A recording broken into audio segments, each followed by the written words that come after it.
There are a lot of games that do that where like I'll just randomly click on shit and like it'll take inputs in the background. I'm like, I'm not even on that window, dude. I'm trying to like answer a student email.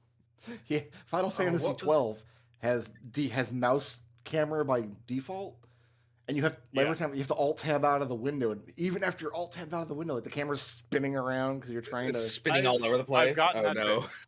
I've gotten that fixed. You fix that. I both got that fixed and I got it to accept background controller inputs. So it was almost like at that point only the tremendous UI deficiencies of the tracker were a problem. That was an adventure in Archie that I'm glad that I embarked on. I think it'd be really good if the tracker wasn't shit. Yeah, my Ness character was locked behind like a super early check of brick roads, I guess, because he didn't talk to the NPC 4 times. Yeah.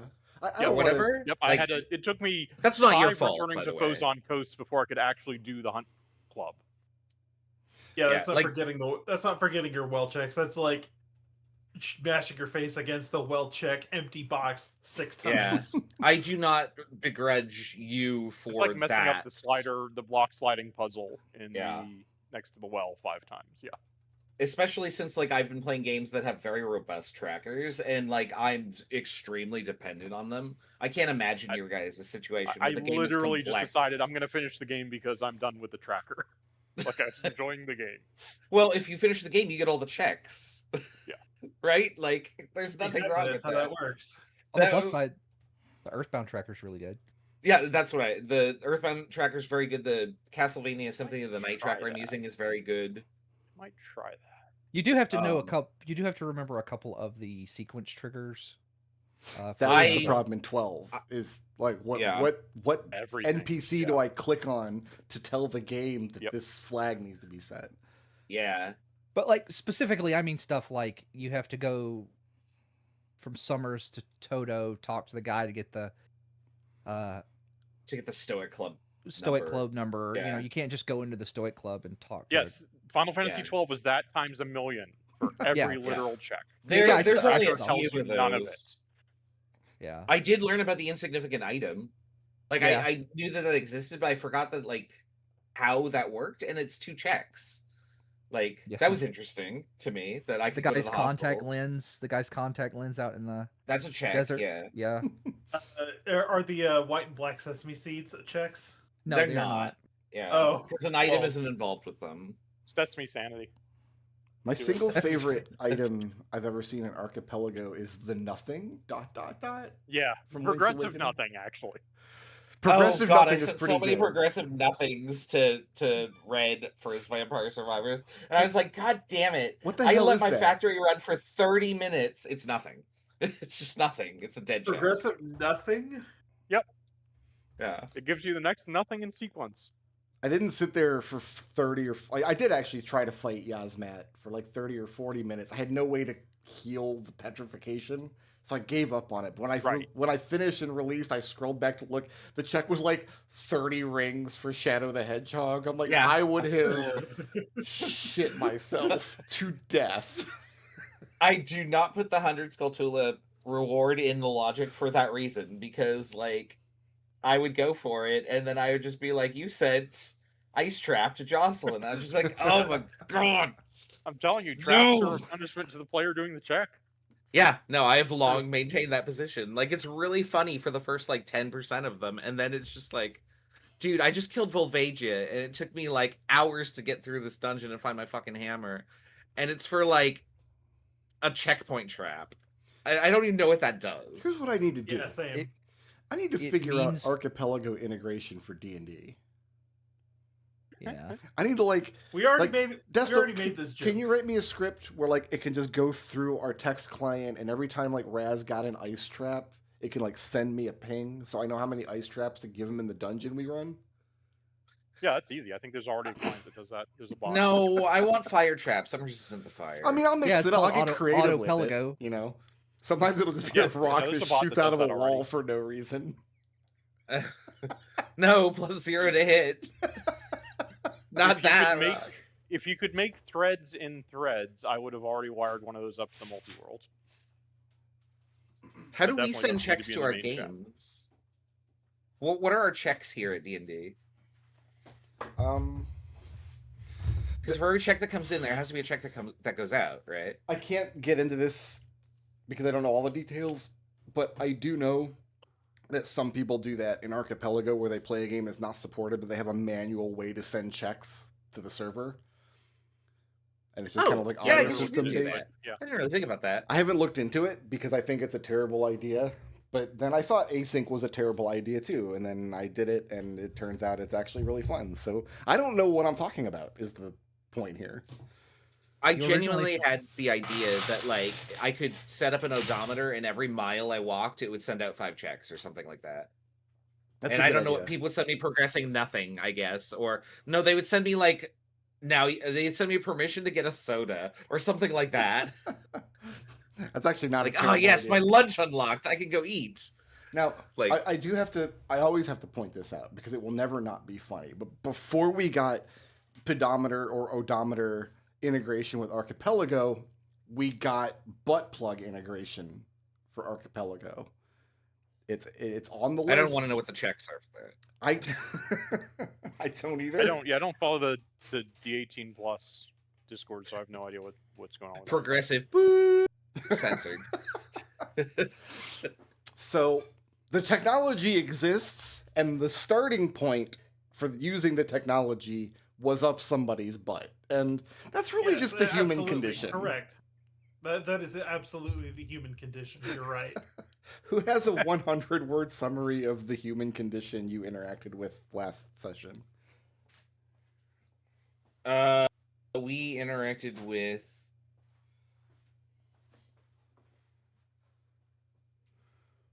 I'm trying to find his name. Orson. There we go. I couldn't think of the guy's name. Yeah, Orson. Orson came to campus. Yeah. And Genevieve met him, and that she's now 2 degrees separated from Eugenia Veritas, and it's so far. Yeah, we had a discussion of what do you think Genie would be doing. That was fun. And apparently, like, there is drama afoot between Orson and Tenebrae Darkleaf about some creature that have we said on air who we think the creature is? I think we were talking about it in the I don't know. I don't think anybody. Yeah. I didn't realize you remembered that scene because nobody commented at the time. Yeah. We were. I had ideas. Ongoing. Yeah, I had ideas, and everybody had those same ideas, and I was like, oh, I feel good about that. Tenebrae Darkleaf is absolutely a pseudonym, and I am amused.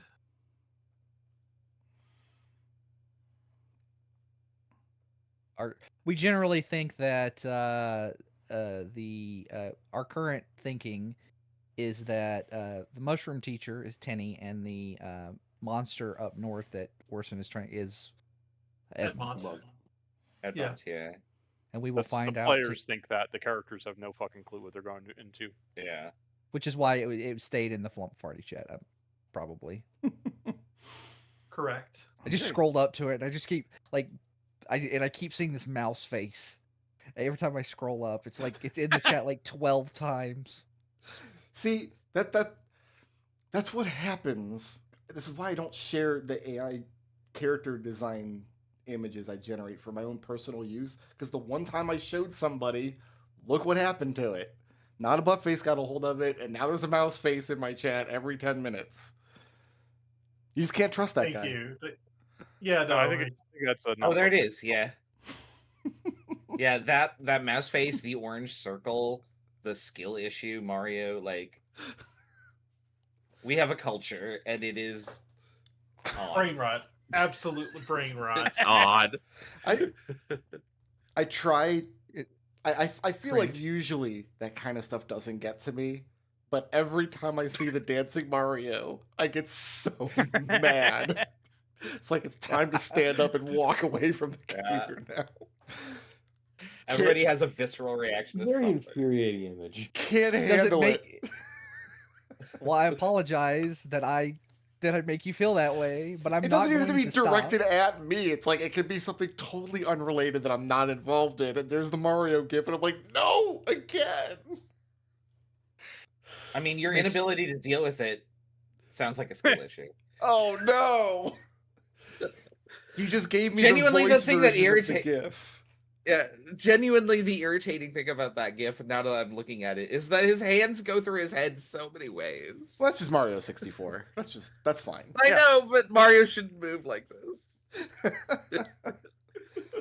It's visually jarring. I'm gonna have to give that skill issue GIF a stat block and make you guys fight it. Oh my goodness. We've brought this upon ourselves. CR30. I mean, you could call the monster hubris. So last week, I'm in my 40s, my dude. last week, you guys learned that Orson Veritas apparently came here to ask for assistance from Professor Blackleaf on hunting some monster that lives up in South Warren. And when Ellen heard about this, she got upset because she thinks her grandfather is too old to be going off into the wilderness hunting some monster that might not even exist. Like, this is kind of like his white whale. Like, he's had this obsession that ebbs and flows, and she doesn't want him to go out there and get hurt, because even though she would never admit that she loves her grandfather and cares about what happens to him, that's absolutely what's happening in her heart of hearts. And then you guys are like, wait a minute, we're an adventuring company. Maybe we should offer our services here. And that's kind of where we left it last week. So the first scene, well, we'll do, before we get to that first scene, is there anything anybody would like to do in character? Well, question, did we actually formally offer our services? Like, we're interested. Not yet. But have we made that contact? That meeting is the first scene, but I'm letting you guys, if there's anything unrelated you want to do before then, if you want to go off and, because everybody's dating now and y'all have extracurriculars and we already had downtime, so that's true. We did end with downtime last week. Yeah, I don't think that there's anything I could think to do that wouldn't consume like time. Okay, then yeah, it's relatively easy if you guys just get word to Lord Orson that you were at his party and one of you is dating his granddaughter. You probably all met him briefly at the place, at the party. Easy enough to get an audience with him. He's apparently planning on packing everything up and heading home within the next few days, having accomplished whatever it was he came here to accomplish. Ostensibly, he told people he was here to oversee progress on the construction of a new statue of his sister. Where would you guys like this meeting to take place? Do you want to go to where he's staying? Do you want him to come to your dorm? Do you want him to meet in a restaurant? Certainly not in our dorm. No, our dorm is insanity. He walks in and has to roll initiative against the rug. Right? Can you imagine the rug like scaring him and giving him a heart attack? Also, like, no, he should never have to be in a dorm ever. Like, at his age and prosperity and God damn it. skill. I have my map open in Affinity. I flip back over to Discord to open up the party chat. First thing I see posted. Mouse? No. Worse. No, I put the skill issue in there. Good job, Raz. Yeah. You put our his happiness tracker went down. Yeah. Oh no. Not the happiness tracker. It's his own version of a jump scare. We just set the theme for the entire session. Sam, where would you like this meeting with Lord Orson to take place? At Mario's mansion, clearly. Mario's mansion. I mean, there surely is like a neutral like meeting ground that we could reserve for like this sort of thing, right? Yeah, you can. Yeah, of course. Yeah. There's it seems inns and taverns and things. Yeah, conference room in the library. Orson does seem more like the type that he would appreciate being invited to a on-campus tavern, rather than like we make a house call to him, like, "Hello, we wanted to offer our services." That seems intriguing. So two what questions. About like a nice piano lounge? First question is, do you want Ellen present at this meeting? That is up to her. Well, I guess it's up to Geppa. And Geppa. Really. Yeah, I think out of character, yes. Okay. And second, what do you tell him that the meeting is regarding when you send the message over that you're looking to meet him at this restaurant? The rabbit. Genevieve's reservation would be that like they know quite a bit and that they shouldn't. So like how do we approach that subject? Like Has Ellen like specifically asked us? She did. She specifically asked us to help him, right? I think when she so was much words. she was having a meltdown and she made a comment like, this kind of work is more what you guys do than what he should be doing, basically. Okay, that's our in then. Right. Yeah. Okay. Well, I mean, Ellen's not going to like that. But Ellen doesn't want her grandfather to perish. Like, we just don't tell her that we're going to, like, expose her emotional vulnerabilities and that she actually does love her grandfather. Who doesn't love Orson, I mean, honestly? I think that's a problem for Geppa. I think the rest of you don't need to worry about that. Okay. Okay. So you send the message over to Orson, and the message just says, we want to talk to you about this hunt. Yeah. Like, as far as, like, Leo's concerned, he was just asked, hey, do you want to go up north and punch a monster? His response was, hell yeah! Like, always. Let's go, brother. What are we waiting for? It's like, I didn't know Christmas was a thing in this setting. I have so many maps open, and I'm going to close Affinity for now. I don't need them at the moment. Yeah. Okay. So yeah, Orson shows up at the place where you set the meeting, and the 6 of you, so the 5 in your party, and you said Ellen was there as well. He walks in, and he orders drinks for the table.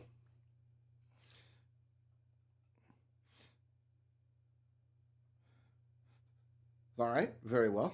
You have my ear. I think Geppa, you should probably do the speaking, since I don't think we want to misspeak for Ellen. Yeah.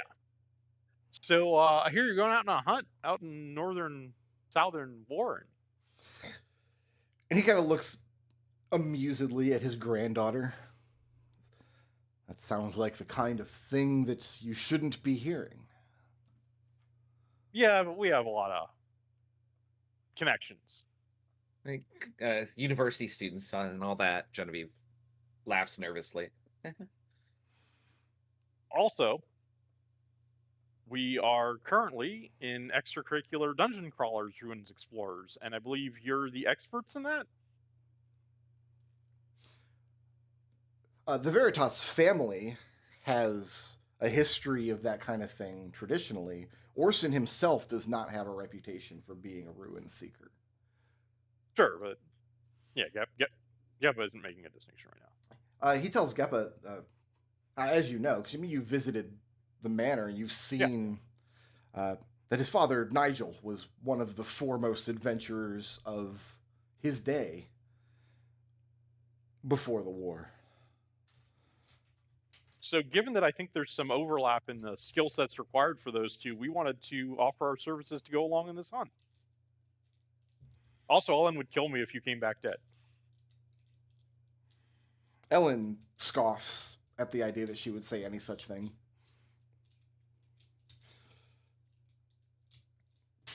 Does she turn like beet red though? No. No. Orson leans back in his chair, scruffs his beard in contemplation. It's true that it's becoming harder and harder in the north to find good men willing to take on this particular target. Perhaps outside assistance is exactly what's needed, although you should know the danger that you face is extreme, and it's very personal. We killed a dragon once. Do tell. Yeah, I made my armor out of it. And Genevieve stands up and points at her armor that she summons, I guess. Okay. Yeah. We also found ourselves back from, a city across the sea. So that was fun. Orson is... So, let me ask this. Genevieve is going to show her armor that you made out of red dragon hide as an indication of, like, we can we're not just talk. We've got the muscle to back up what we say. Is anybody else off? Like, what else? What does everybody else offer as proof that you guys actually have the minerals? Hugo could do the same thing. He has his armor. Yeah, Hugo's got his armor, and you made that too, right? Yeah, that was part of that class. Yep, sure was. Okay. Alistair will sing songs he's learned along the way. Orson does like songs. I mean, Leo's just going to do a roundhouse kick. That's yeah, but Orson has heard that that's like what you know. The least. How did I word it? like one the of the lowest form of damage. I don't know. Oh, from your the least effective. Yeah, from the quiz. What performative combat maneuver has a reputation for being impressive despite a complete lack of kinesthetic function or combat utility? Oh, so I mean, they're saying that it's effective. I mean, I've punched. I've roundhouse kicked many things. You know, Hugo. He describes the runic magic that he uses to perform his combat magic, his combat prowess. Hugo, just show him how big you can get. He would break the roof off the place. No, not here. There is also that. The dragon we killed, Sir, Mr. Whatever the correct pronunciation. Lord Veritas. Lord Veritas. The dragon we killed, like, he got big and he wrestled with it. So it was really cool. Although it did stop me from getting in there and, like, actually punching the dragon, which was not cool. He did block the entire cave. Genevieve laughs. Leo, why don't we call him Hugo the Dragon Wrestler? Why is that name not caught on? Do most people know what a dragon is or that they exist? They're considered mythological creatures, but it's known that there was a time that... So the way I think of it is because there's a long... Like, the science of archaeology is very important in this world because there are so many ruins and things. In Europe, when we started digging up dinosaur bones, that's kind of like where their vision of dragons came from, like what sort of like large reptilian creatures have these. I like to think that in this setting they're just dragon bones. Yeah, you find them and we just happen to be right that they're dragon bones, but it would be very rare for a live specimen to be found the way you guys found one. I mean, like Leo is like has all kinds of weird dragon facts, kind of like you get like a small child who really loves dinosaurs. That's how Leo is with dragons.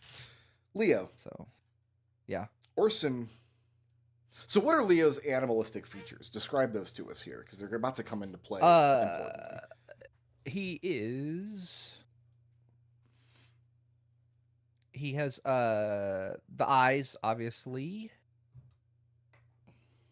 And he has fine scales on his face, pointed ears, and yellow eyes that he has. He sort of disguises a little bit, like it's behind the glasses that he wears. Okay, but like they're not like we've established they're not like. If you do more than just like a passing glance at him, it's very obvious. Orson turns to Leo. If you would, remove your glasses and brush your hair aside. I mean, I'll do so.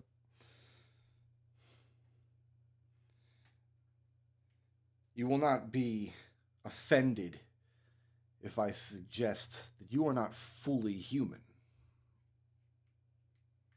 Leo like shrugs and says, "No. Well, where I'm from, they say that our village, like a lot of our villagers, are descended from dragons."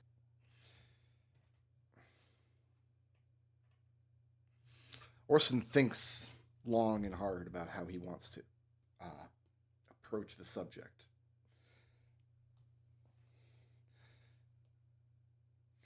You've all heard that my sisters and I were not involved in the war. But publicly there is no knowledge as to why.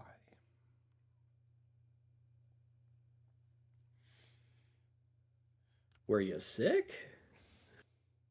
Alistair, come on. I mean, you probably know better than us, but usually the public's the story that most people are told is that you were seeking allies. You were off overseas seeking allies. That's good of you to say, and that is the prevailing wisdom now. At the time, in the immediate aftermath of the war, the most public opinion is that we were cowards. That we were split up, and that we stayed away from the front to preserve ourselves while our sister went off to win the war for the New Republic. The story that we were seeking allies was crafted after the fact by Ruby in order to curtail public opinion of House Veritas, as though such a thing were even remotely fucking important.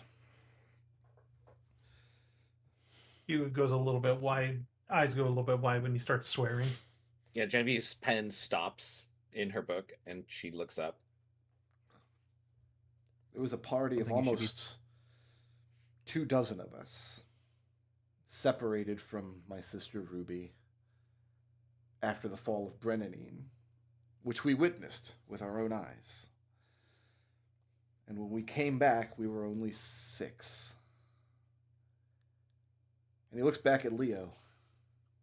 And when we came back, the 6 of us who did, we were all of us something less than human.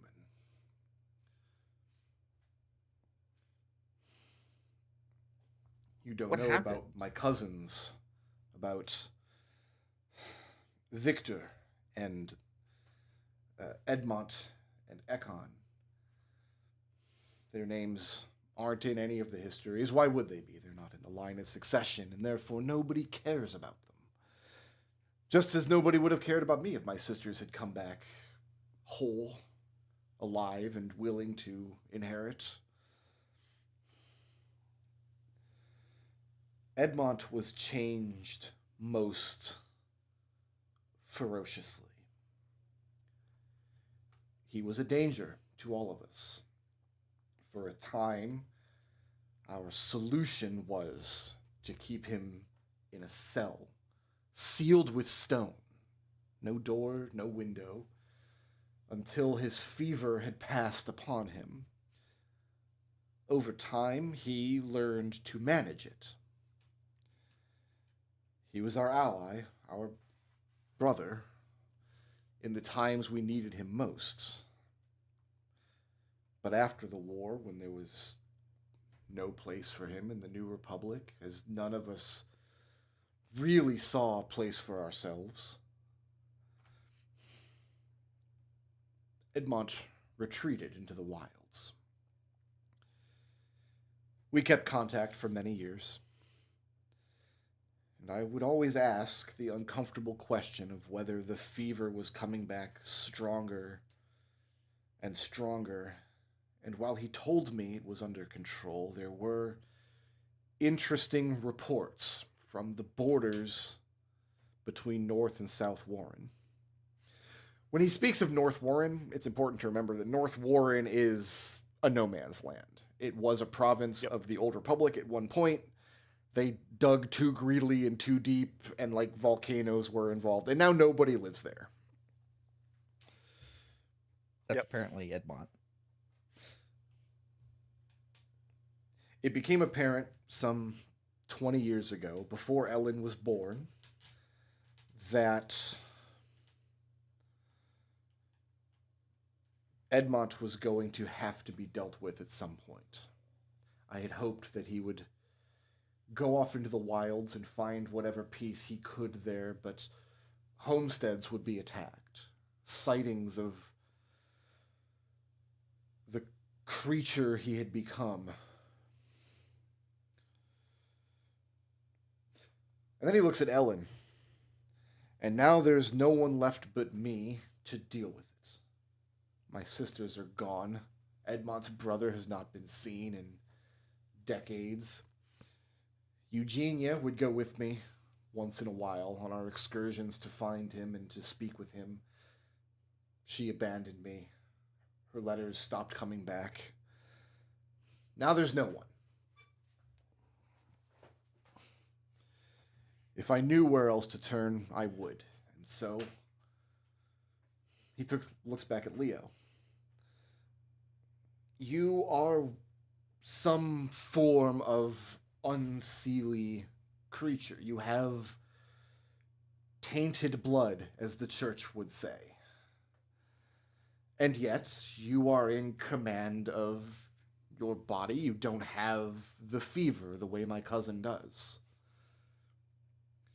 But if you did, if you became the creature whose blood resides in you, if you turned into a dragon, and then he turns his eyes back to Genevieve, if you posed that kind of threat, ill will or no, it would fall to those closest to you to take up their swords. I believe that, and I gave Edmont my word, with Eugenia standing to one hand and Victor standing to the other, that we would if the day came. Well, now the day is here, and they're gone and I'm not.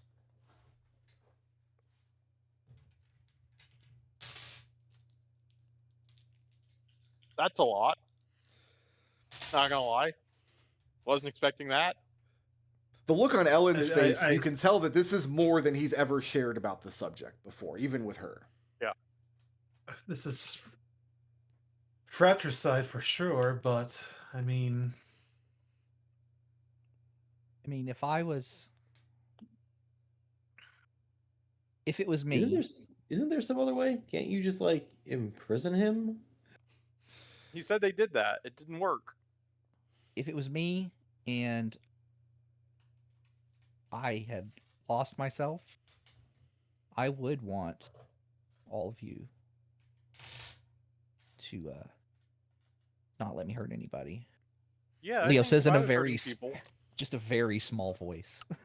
Yeah. Don't worry, Leo. If I was hurting people, I would think that you guys would stop me, and if the only way to do that is to kill me, well, I think you guys would stop me. Genevieve looks down at her page, and for like maybe the first time in a long time, she hasn't actually written anything because she was just enthralled by this entire story. And she says, I hope it would never come to that, but I guess you're right. Like, if Boswick turned into the Terminator. Evil, guys, I need you to like time stop me until you find a way to reverse it and then bring me out. In Edmont's case, we would never do anything to you. And he beeps. Orson explains that this is a decision that Edmont made for himself many, many years ago, that he would prefer a grave to a cage. That, of course, there are magical solutions that they could capture a creature and keep it indefinitely in a place where it can't hurt anybody, but that Edmont specifically had not wanted that fate for himself. Orson then, he tells you that he doesn't believe there is anything of Edmont left. He believes it is only the creature now in charge. He came to that decision a few hunts ago, but has so far been unable to track his exact whereabouts. So, question, because I'm a little confused here. Like, were these previous hunts just them tracking him down for a welfare check? Or, like, because you made it sound like this was like a semi-regular occurrence that him and maybe Genie would get up to. It was that for many years, until about 20 years ago, so before Ellen was born. This is why Ellen has always known him to like be going off to hunt this creature. And it's just been that so far, Orson has not been able to find him and take care of business. Mm-hmm.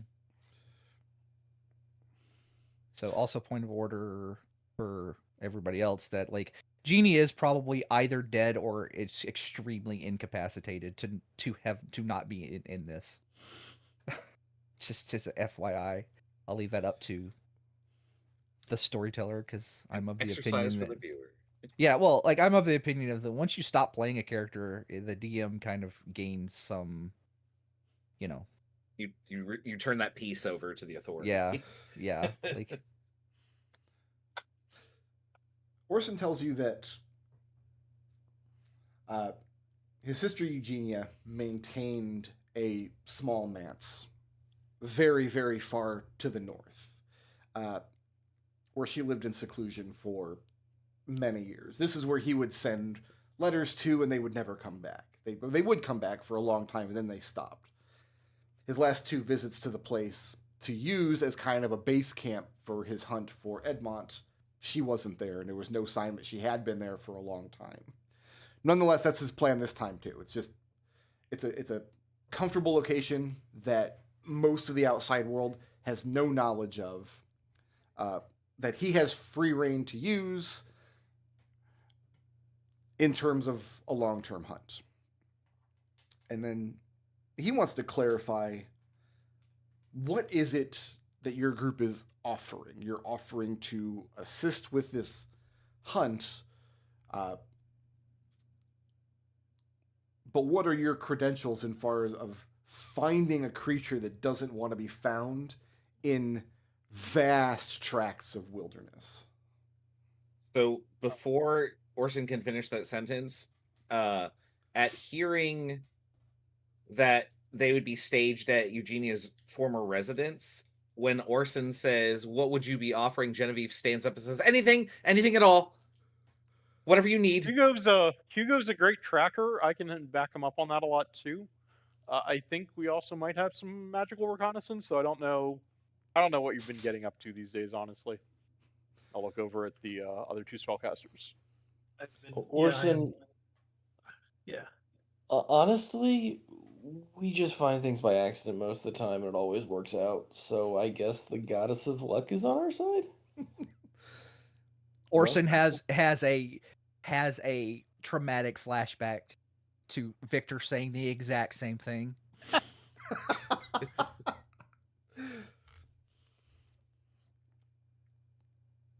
Orson tells you that he likes the idea of taking on a capable group of adventurers from Strixhaven. However, he can't, in any conscious, guarantee your safety or your lives on this excursion. That's okay, Genevieve interjects. That's fine. That's no problem. That's standard in this line of work. Well, I mean, we're heroes, Orson. We go where the work is needed. It's one of those.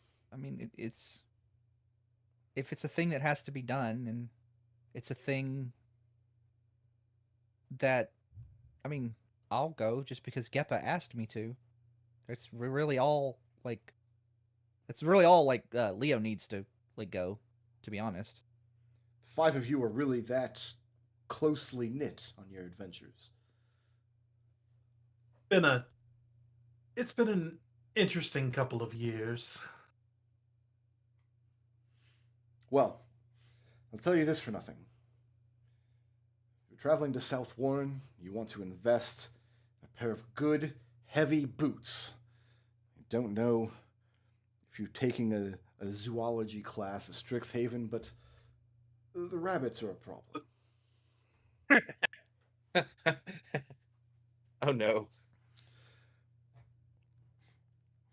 Right, I'm going to step away for 1 minute, just long enough to grab a fresh bottle of water. And you guys can think about any last-minute preparations you want to make before you hop onto Orson's wagon train going back to South Warren. I do want everybody to know that I personally don't think Genie's dead. I think she's probably just dealing with something that's Victor's fault at this point and has been for several years. That could be any number of things, really, right? Like, isn't she an automaton or something? Well, she's a horrible homunculus. That's the way I that's describe it. Probably a better word for it. Oh, she's like Boswick. No. Like, we never got like an ant. I always like I think probably the closest thing in the book is she's like some kind of like Frankenstein abomination, but she's a clone. Right. She's like a fabricated copy of her original body. So hence like the horrible homunculus. I still like the idea that Genie and Victor are often some clone and lich buddy comedy sitcom doing God only knows what. Yeah. Please tell me that there's a laugh track. Oh, of course. If there was a laugh track, Genie would find where it was coming from and shoot them. And then it would laugh. All right, last minute preparations. Everybody make sure they got rope and climbing gear and tents. I don't know. I guess spend some money on some appropriate clothing. Just spend a few gold on that. Yeah, how up there? It's gonna be summer. It's gonna be summertime. It's not gonna be free. Okay. Okay. I think he was talking about the boots so that like the rabbits don't come and chew off your toes. Am I proficient in leatherworking? That sounds awful, by the way. Yeah. Just you're like, oh look, a rabbit. It just runs up and bites off your pinky toe, and then runs away. That's why all old men in South Warren only have 8 toes. Genevieve could make a few pairs of boots, probably. She's proficient in leatherworking tools, apparently. But yeah, like I said, I like to think that Genie isn't actually dead or anything. She's just off dealing with some of Victor's bullshit. Orson, Lord Veritas, if I may, is there any chance that whatever's left of your cousin can be found?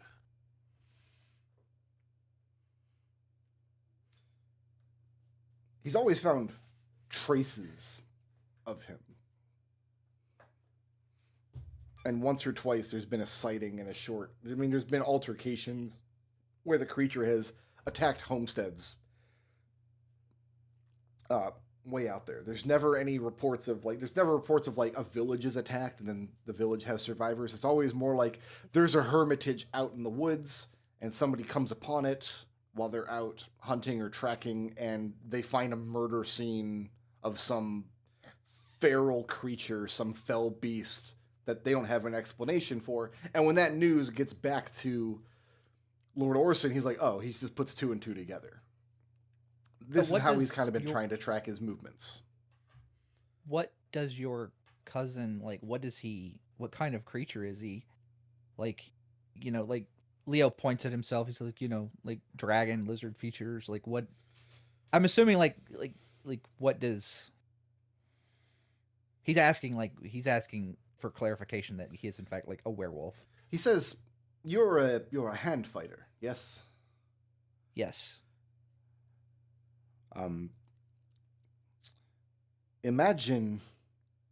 Well, that was Edmont's forte as well. In fact, in Brennanine, for a time, he schooled the youth in the arts of fighting without weapons, and he was very, very good at it. Imagine a dire wolf, the size of a great bear, who's able to move the way you do.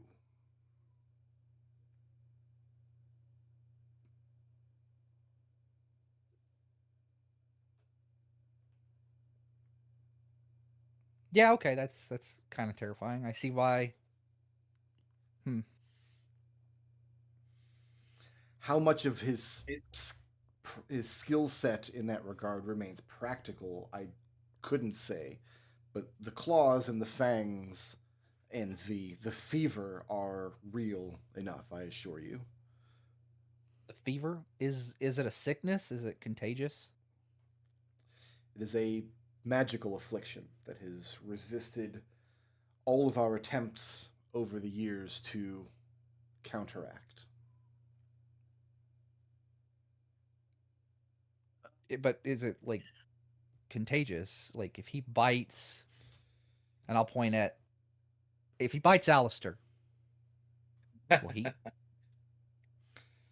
rather not delve deeply into the details of the situation, but yes, he contracted the fever from another beast, and there is evidence that he has been able to pass it on while in the wilds.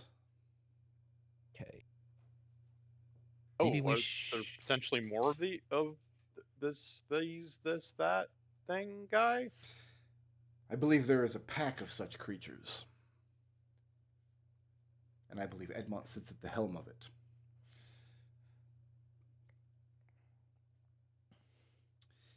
I know this is a place of learning, and he looks at Genevieve, and I know that some of you are men and women of science, and there's no rational explanation for what I'm about to say next, but I assure you it is true. It will behoove you to have silver-plated weapons, blades especially. Arrowheads also. Shot will not work. Magic is dampened in its effectiveness, but a silvered blade is always viable against these creatures. This sounds like witch hunter jargon. This sounds like superstitious claptrap from the Old Republic. But he is deadly serious. Can I knowledge check? Like, is this historically accurate in any way? There'd be no knowledge for you to draw upon except for the knowledge handed down by witch hunters from the church. Unless, okay, so unless Genie has specifically dealt with lycanthropy before. Like, that's not a thing that exists in this world as far as we are aware. Not in modern times, no. Okay. Genevieve says, sure, I guess I could get to work on that. She starts looking at her gauntlet and goes, how the hell do I do this, though? Or her laser. Hugo pulls his axe. So, right along here along the blade should do well, just fine, right? He tells you silver that he doesn't has really adhere to metal super well. No, it doesn't. It's what makes it impractical as a weapon. That's why Jenny was saying that. Yeah. She knows. Do you think you could maybe wrap silver bands around my staff or something? I could try. Would work. Where there's a will, there's a way. What's Leo gonna do?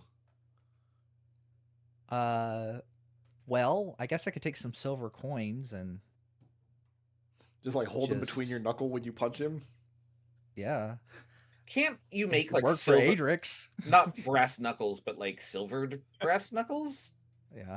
So if I'm going to be extremely pedantic about this, if Leopold were to wear a cestus or a bognock or a punch dagger or something, he would not be fighting unarmed. He has a weapon. Brass knuckles are a weapon. You are equipped with something. But it could be a monk weapon. My stuff works with monk weapons. I think the monk weapon list is very specific in what is included, and they expanded, I think, in some of the subclasses. Well, if it's something that I am,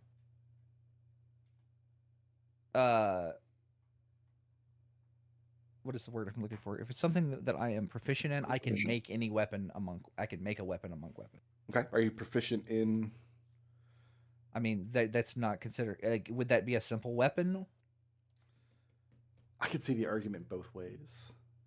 Because monks are proficient in all simple weapons. Like, if it's just like, because I would argue that it is a simple weapon because everybody's proficient with their own unarmed strikes, and you're just sliding it on, and it's the same motions essentially.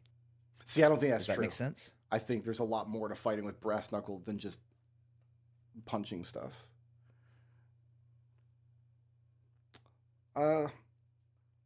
Apparently the house rules that people have come up with over the years when they wanted to introduce like brass knuckles into their D&D games have ruled it as a simple weapon. I guess the threshold for being a simple weapon is like, is this harder to learn how to use than, because like a quarterstaff is a simple weapon. Yeah. A club is a simple weapon, and I don't think that's the case. I think I would be happy to rule it as a simple weapon for that case. We just don't have the stat block for it in the book, so we'll just use your monk damage if you like get silvered knuckles, and maybe if you roll a 1, I'll break your fingers. My fingers are very strong, thank you. I literally punched a dragon one time. Yeah, I feel like Leo's fingers are already just angled in all the wrong ways. Right. Well, that's what healing magic is for. That fixes that right, Ed. His knuckles are just like one. Yeah. The internet rabbit hole I've gone down a few times is like finding guys who like brag about using weapons online when they don't know how to use them. Like people who like break open their stomach with a bullwhip or something because they're just not trained. And that's something that happens with these brass knuckles all the time is you just break all of your fingers when you punch with them. Because all the pressure just goes right on your finger bones there. Because you're... I like, find what that I was stuff going to very suggest funny. in a short period of time, brass knuckles would probably be easier to make, but at the same time, you could would you get similar effect with just wearing some gloves with like leather studs on them? What that is called like a specific weapon, isn't it? I would still say that's yeah. I would still say that's not an unarmed strike, but I would say you could be proficient in it as a simple weapon. That's like a set. We're in the only edge case where the answer to that question matters, and I'm happy to lean in the direction of the players on this. Like Leo can put on gloves, use his unarmed strike abilities, and just have studs or however you want to do it. Yeah. If you were thinking like a bog knock, like the big Vega claws, that would be a different story, I think.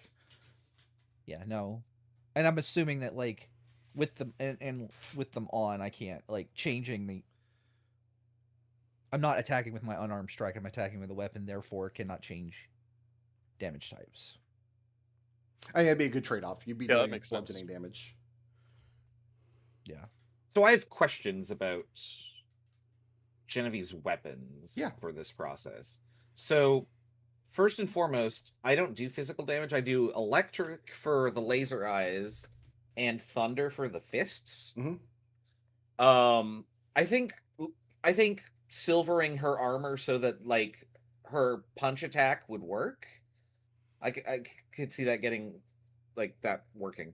For the laser attack, like can I like have like a lens that's made of silver so the beam goes through it and then that's a silvered weapon? Like I don't know. You can have whatever you want. You have no way if it's going to be effective.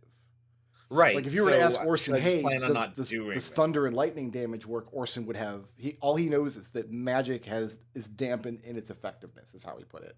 So any speculation Genie would or Jen would make would just be speculation.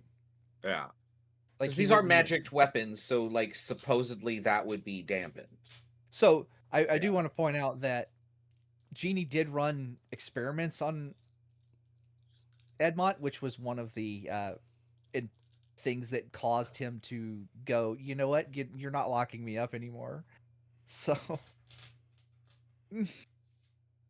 that was one thing. The other thing was like, here, we're going to guess you to make you compliant forever. Yeah. Orson left that part of the story out. Yeah. Although, can Edmont still be made fun of? If Edmont had done that, he might not be killing people in South Warren now. Who knows? True. Okay. So let's see how much it costs to silver a weapon. I think that's going to be information you're going to need. Yeah. That would be relevant to our interests, yes. I imagine we just get all the silver coins. And... For 100 gold, you can silver a single weapon or up to 10 pieces of ammunition. And Orson has... Yeah, it's very expensive. Orson has told you that shot is not effective. Like, powder weapons are not very useful here. I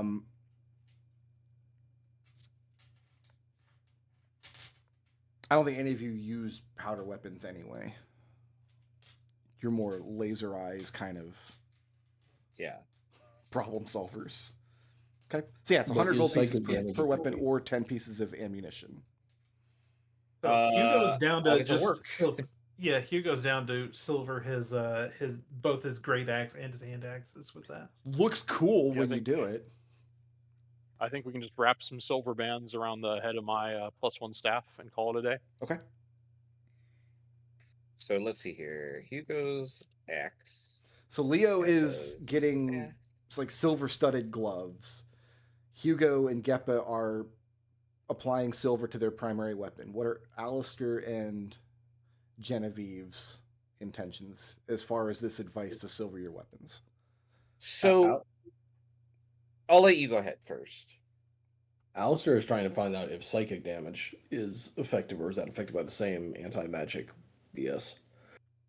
If you were to talk to Orson about psychic damage, he wouldn't have a good frame of reference for how that's different from other forms of magic. He's got like 20 levels in fighter. And as far as he's concerned, magic is that's the purview of other people. That would be an excellent question to ask his cousin Ekon or ask his sister Eugenia, neither of which are in evidence. You know what Alistair's going to do? Alistair is going to go find a silver candlestick. A silver candlestick? You're going to probably buy one for 5 gold. Yeah, he's going to buy that. Now he's got a weapon. I was in a Ravenloft campaign once where we did an adventure and the lord of the place was like, all right, I'm going to give everybody, thanks for doing the adventure, I'm going to give everybody an enhancement to your, like a +1 enhancement to your favorite weapon. I was playing a bard who didn't really use a weapon, so I just like grabbed a dinner fork off the table and says, can you enchant this? And he had a +1 fork of stabbing for the rest of the campaign. I mean, we've got tons of money. In the last dungeon, we got like... Yeah, I just paid for it. 3,000 gold. Yes. For the last dungeon alone. Dolly invested 600 in a rug. Have you ever seen Beauty and the Beast? Of course. You want a singing candlestick?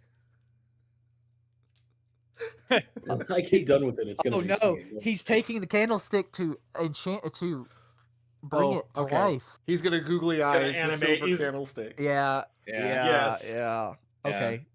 No, that's actually smart. That's a good idea. That's smart. I'm writing that down for the... What if you animated just a bunch of silver coins? It wouldn't be as cool. Also, I think Brick would only animate one. You can animate one silver coin, one object. That's fair. Okay. So I'm actually looking into my character ability here. So Genevieve's weapon is a part of her armor. So her armor, like, has a weapon associated with it, and I changed the mode of the armor between punchy and laser eyes. Mm-hmm. So by silvering the armor, does that give me the effect that I want? This is the drawback to playing such an unusual kind of character. Yeah. There's just no way for Genevieve to know before you're in the fight. All she can do is speculate or buy an actual weapon and silver it. So, well, I guess my question is from a back at the meta level of the player. Am I spending 100 gold or 200 gold to laser or to silver one or two things? I assumed that I was just silvering her armor, which would include whatever weapon, and those are air quotes that I'm trying to imply. Well, I'm going to think of it in terms of how many physical objects do you want to silver. Like, if she's going to silver one of her gauntlets, that's 100 gold.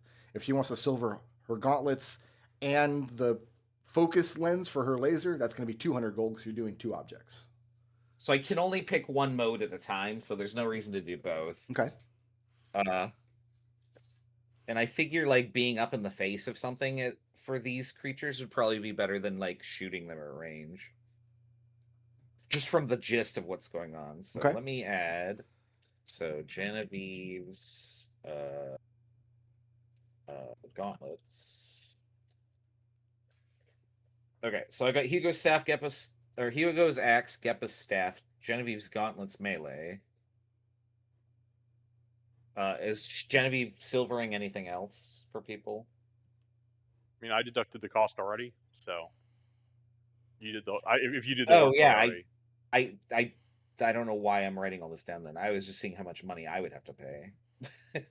Yeah, duh. We can all pay for our own. Okay. Yeah. Okay, so I have paid. Okay. So everybody has invested in some form of silver. Yeah. Some of you have... We've silvered the butcher, the baker, the candlestick maker. Literally the candlestick maker. And yeah, the wagon train heading out from Strixhaven down the valley and then turning north towards South Warren to the city of Redland, which is where the Veritas Manor is. And then you'll spend some time there for a little while until the expedition begins up into the hills far to the north of there. So you guys are headed up to like this area up near the edge of the map. North Warren, you can see the really scary volcano that we're not going to go to at any point in this campaign. Maybe someday. Also, it's hard to tell on this map, but every province has its own color outlining it, and for some reason South Warren is pink. That's fair enough. I feel like red on top. North Warren is red. Oh, yeah. I feel like pink is the color that I chose last, because pink is when you're doing a map, pink is the color you pick when you're out of all the other colors. So maybe I outlined it last.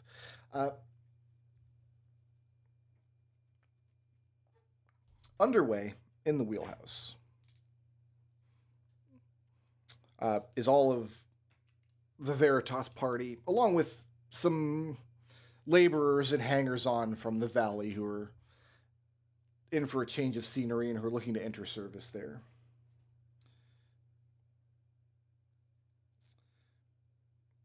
How are you guys traveling? What are the options?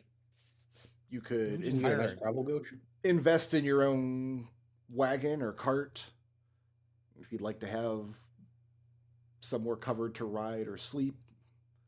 You could that probably would be good too. Walk or ride along, in which case you'll be sleeping under the stars. Cart. That's a long journey. Like a wagon or whatever. Can we rent one from the college? Let's pay per mile. Why don't we buy? Because they're like it's relatively cheap, right? We could buy a horse for like 50 gold pieces, and a cart for like 50. I don't know how big the carts are. They just says cart. I'm picturing like an ox cart, like a kind of a covered wagon sort of situation. That would be. I think it'd be a carriage. Because I don't know. Is this a service that we could rent from Strixhaven? Rent, probably not. What you could probably do is purchase horses and carts, and then when you come back, sell them back to them. That might be what we should do is purchase, just keep them and have them on hand. I suppose could do that too. Hey, Chris, what is the gold limit? What is the gold limit of your ability up to? Yeah, currently at. Let me check since I leveled. Are you going to create a horse and carriage? Well, I just like a carriage is 100 gold pieces. Maximum value of the item is 160 gold pieces and lasts for 3 hours. So, if we ever wanted to make a flying carriage for 3 hours, I guess technically we could have him and do a carriage and then get in it and fly off. It could be large, So you could purchase a carriage at Strixhaven and then use it for the adventure, and if it's still intact when you come back, probably sell it back if you wanted to. Think of it like putting down a deposit. There's not like a carriage rental service. Yeah, and I can also use second level spell slots to make more of these. So I don't think you've got enough spell slots to maintain it for an entire day, do you? Is that your plan to use? Well, no, we fly for 3 hours, we rest. We fly for 3 hours, we rest. Then we take a long rest and I get my spell slots back. Assuming you get a long rest. You will. I'm not going to do any role playing during the journey. The point is, whatever kind of cart or carriage that you guys decide on, packing your things into. On the third day out of Strixhaven, so you're making your way along the hills to the north to Redland.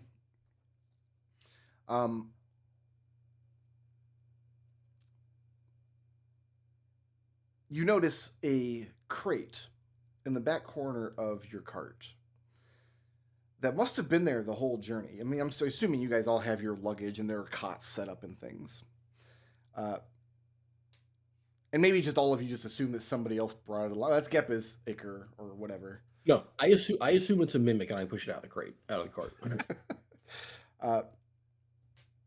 When you go to move it, there's jostling inside. And then the catch on the front of the crate falls open in a way that doesn't look correct. It looks like it was designed to be opened from the inside. Is that trade winds? God damn it. Is it Ellen? No, you haven't. No, Ellen's riding up with her grandfather. She's at the. Yeah, Ellen. Also, Ellen is better than that. It's Elegant Sumai because we asked for her to come along. Yeah, when it opens up in a manner in which you've never seen her before, without any of her the paints or powders that she wears.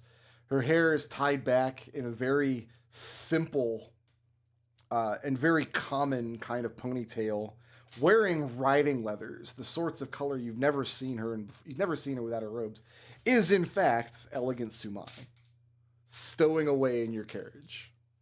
My lady, what are you? You've been there for days. What? Oh my god! And she waves her hand. She faints. Her voice is very scratchy. She says, "I prepared a diluide tincture that puts the body into a state of torpor for about 70 hours in order to assist with not being discovered." Alistair holds out his water skin for her, which she accepts graciously.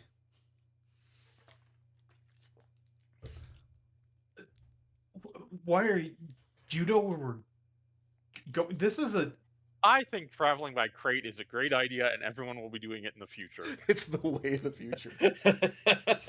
Gappy, you're ahead of your time.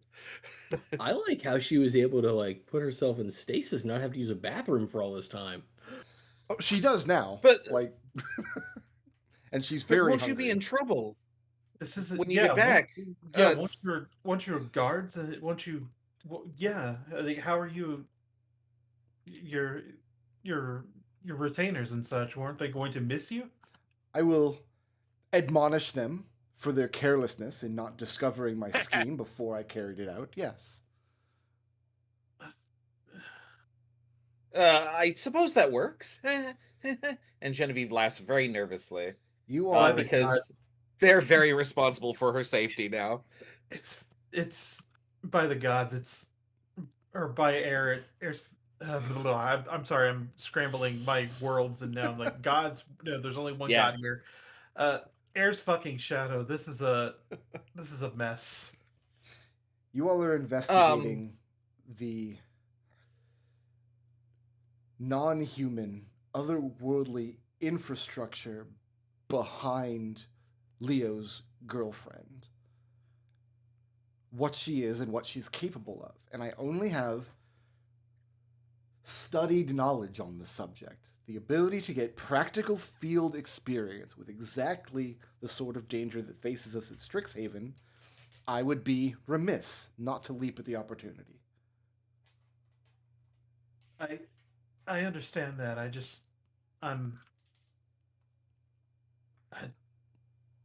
You have my word then that I will do my utmost to ensure your safety then. Hugo looks very flustered. And we have a stat block for Elegant Sumai pasted in the Discord. I am very proud of this stat block. No, it looks really cool. I like it. I guess we'll see if it works or not. Should we address her as Elegant Sumai while on the road? You ask her? Yeah. Yes. This is a topic on which I've given much consideration, and I believe for the duration of our journey, you shall call me Susu? Christine. Christine. Very well. Is that your given name? No, her given name is Elegant Sumai. Are we sure we can't call you like Snoo Snoo? I am slap. Everybody slaps Alistair. That you should not call me Susu.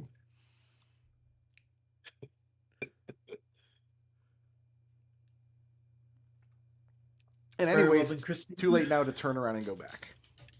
No, it's... It's fine, Hugo. This is what you wanted, right? You wanted more time with her? Not when she's in mortal peril. She's only in mortal peril if we don't do our job. Alistair, you're not helping.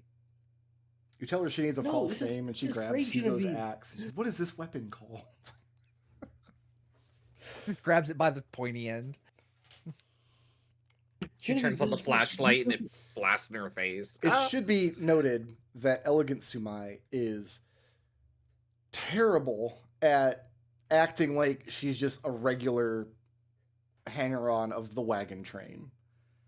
She can't hold conversations with commoners without it being extremely obvious that she is high nobility. Hiding her elegance is something that does not come naturally to her at all. Have we stopped at like a village or something along the way? Oh, of course. Yeah, you guys are probably stopping at an inn every night. Okay, because like, where did this person come from in the entourage? Oh, we picked her up along the way. This is a friend of ours. Yeah. We can just make that up. People come and go all the time from wagon. Yeah. I mean, aside from us and Ellen, who else is in this wagon train? A dozen people, I think is what he said. Well, yeah, Orson didn't come to Strixhaven alone. He came with his 24 Okay, entourage. I didn't realize we were going back with Orson. Got it. And there's a lot of people going back who are like, "Oh, this is one of the highest lords in the Republic. This is how I can make my fortune, by attaching myself to this high lord and going and seeking service." Like, a lot of that kind of stuff happens as well. Okay. So here's an interesting question. Does anybody tell...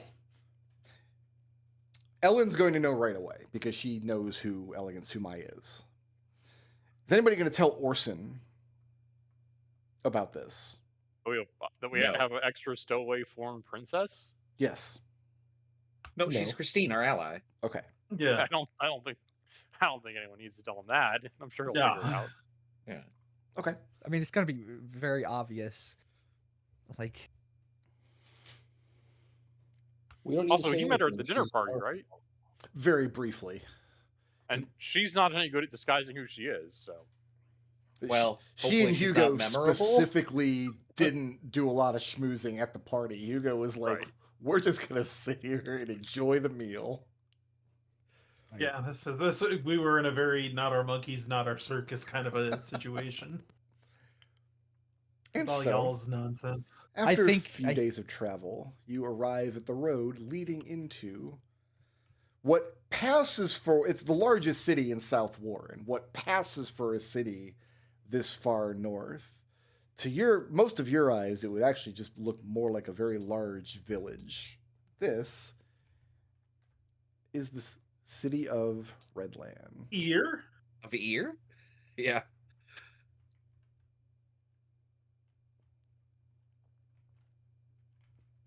Said Redland? Redland, yeah. So on this map, you've got the main city infrastructure is here in the middle. The center structure is an original church that has been standing for hundreds and hundreds of years.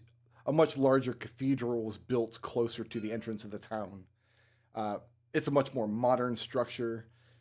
The manor house is actually back here, surrounded by watchtowers. There's no castle, there's no inner keep, there's nothing of that nature. And the whole town, including this one plot of farmland for whatever reason, I guess this must be an important farm to them, it's all surrounded by this wooden palisade wall.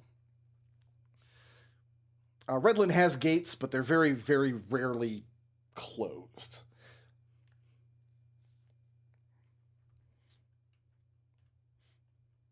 Yeah, I'm reading this as there's a bunch of farmland that goes off the edge of the map around the palisade too. Oh, of course. Yeah, for miles, obviously. Yeah. All of the noble... They have a pretty big palisade. Yeah, all of the nobility that lives here. So this might be like the Veritas owned farm plot that they own and administrate themselves. That's probably what this is. Because I love... This is a... I'm not going to criticize because I actually really like the map. I don't even know who made it. This is one of those maps that doesn't have a watermark on it. But Oh, darn.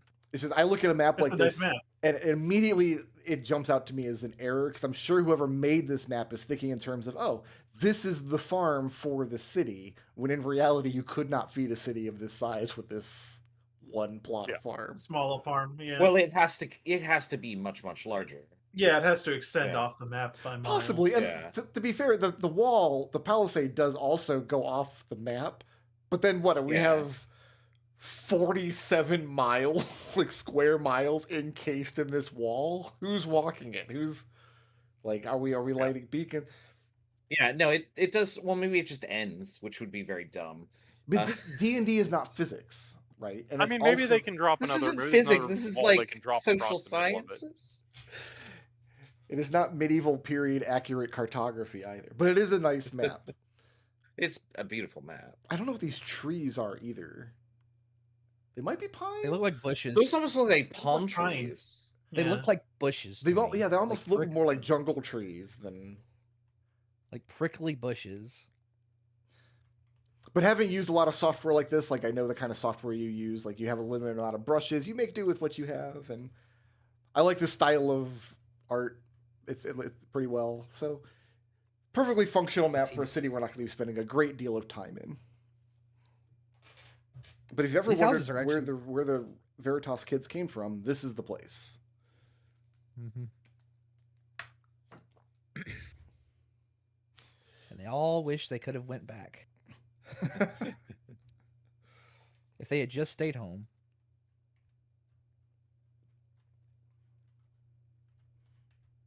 Are you going to accept lodging at the Veritas Manor, or would you prefer to have your own lodging in the city? Genevieve would like to stay at the Veritas estate. Okay. Yeah, me too. As a historical curiosity, like, this is really cool. And there is an entire kind of like half showroom, half like hunting lodge, showing off the storied career of Nigel Veritas's relic seeking and many of the discoveries he made before he entered politics for, 6 months before the fall of Brennan. Mm-hmm. I'm not saying that Nigel being appointed caused the fall of Brennan. Just saying those two events coincided pretty close. They are linear on the timeline. And then, like, he immediately retired after the war. Whoops. Well, that was fun, guys. Sorry. All right. Ellen, as you guys are getting situated, you guys are given apartments in one part of the manor for storied guests, and Ellen barges in through the door, angry as she is most days, sees you all sitting there with elegant Sumai, and just blurt, like, what is she doing here? This isn't a party, Hugo. You can't just bring a +1 to the monster that's trying to kill my grandfather. I understand that, but I don't really have I didn't have a say. She's here to help, and she'll do great. Won't you, Christine? And Elegant Sumai doesn't respond right away because she hasn't internalized that she's supposed to be Christine. We just call her Sue. Hey, Susu. Alistair. Did she respond faster? She doesn't respond at all to Ellen. This is what I'm talking about. In her mind, like, this is something for her retainers to deal with. This is your conversation to have with Ellen. She can't lower herself to she's above having to explain herself. Excuse me. Again, I like whatever you want to call yourself. Just be clear. Like, while we're here, like, I am not your retainer. Like, I do want that to be clear. Oh, I'm aware. Okay, then. This is a task that Hugo is perfectly suited for, I believe. Are you going to pay him? And she looks at Hugo, if necessary, although he has not asked. Leo, I think Hugo gets paid in other ways. Elegant Sumai completely misses the implication there and agrees with Alistair and says, Hugo understands honor as a currency. And I'm aware that not every Furniskin does. Hugo goes extremely red. Christine, the problem is you want people to recognize you as like a commoner, right? As like someone who's not a super fancy princess? Well, there is, of course, some need to maintain the charade. Yeah, so you're in disguise. So, unfortunately, the the downside of disguising yourself as a commoner is that you kind of have to have your own conversations and do things for yourself a lot of the time. Yeah, commoners don't have retainers. Well, I've watched Leo very closely, and he prefers to stay quiet in mixed conversations. Yeah, but he responds when somebody calls his name. Most of the time. Unless he's in the Leo- middle of a roundhouse kick. He goes, well, me daydreaming, and Leo is very self-aware. I want everybody to know. Me daydreaming about things I'm not going to talk about, roundhouse kicks, is not the same as not participating in the conversation because I'm above it. It's just Leo shrugs. Ellen insists that you have a bigger problem than you guys realize. Because you've come out here to prevent her grandfather from being killed by this ferocious monster that lives in the woods. And in the process of solving that problem, you have now put the Princess of Delu in the line of fire of this monster that lives out in the woods. But Ellen, it's not your grandpa. The most I'm sure she can handle herself.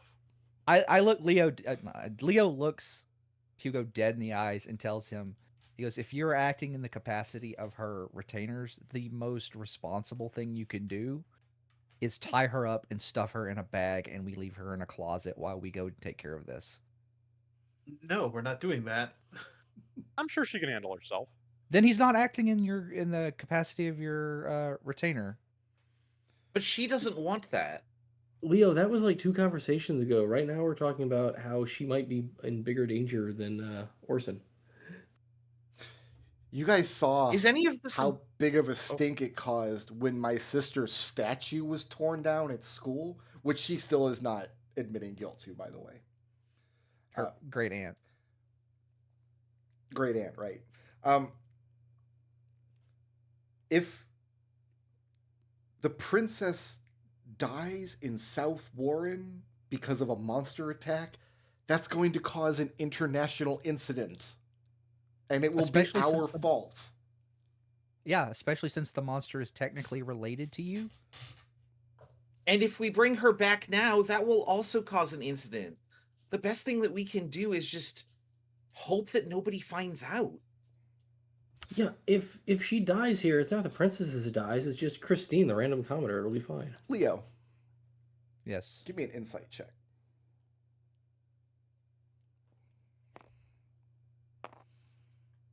That is a 21. 21.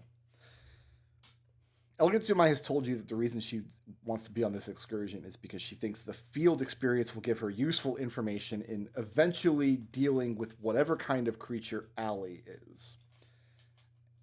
And it is no secret to Leo, of course, specifically, that Ellen truly hates Allie.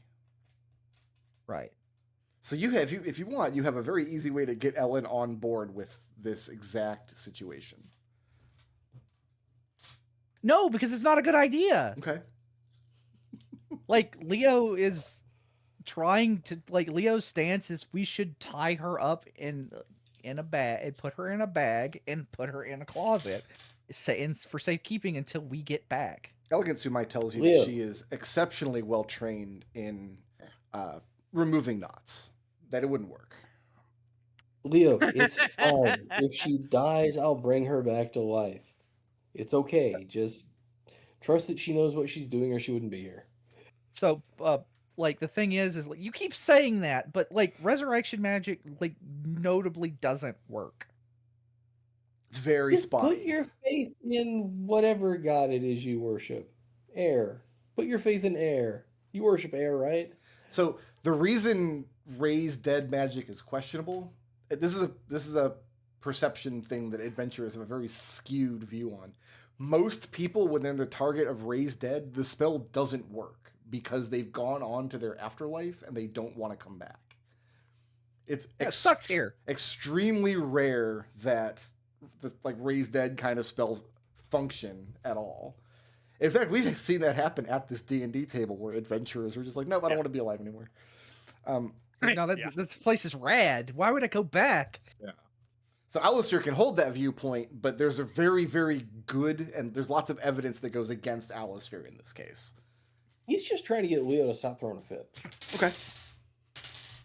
Like, I feel like Leo is like getting frustrated by this conversation because normally, like, this would be Hugo, and Leo would back him up because like Hugo kind of views Hugo as like the big brother of the party, and he's like there to like be like a second voice or reason. Right. But this is like Hugo's biggest possible red flag blind spot.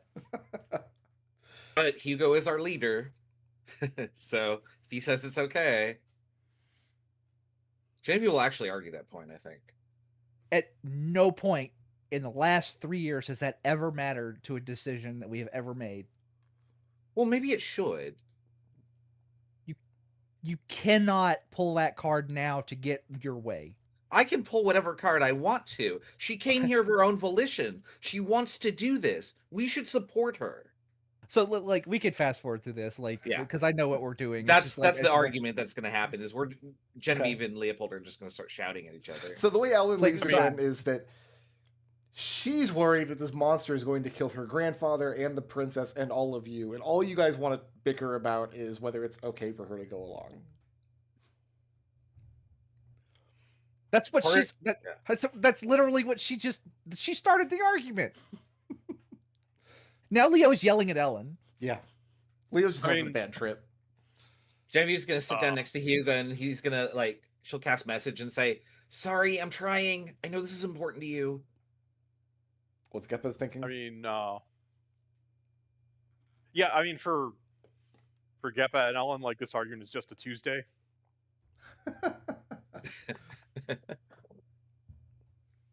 I like to think that Leo gets along pretty well with Ellen, but like he catches her every once in a while, just sneaking into Geppa's room to steal his you socks never or catch something. her ever.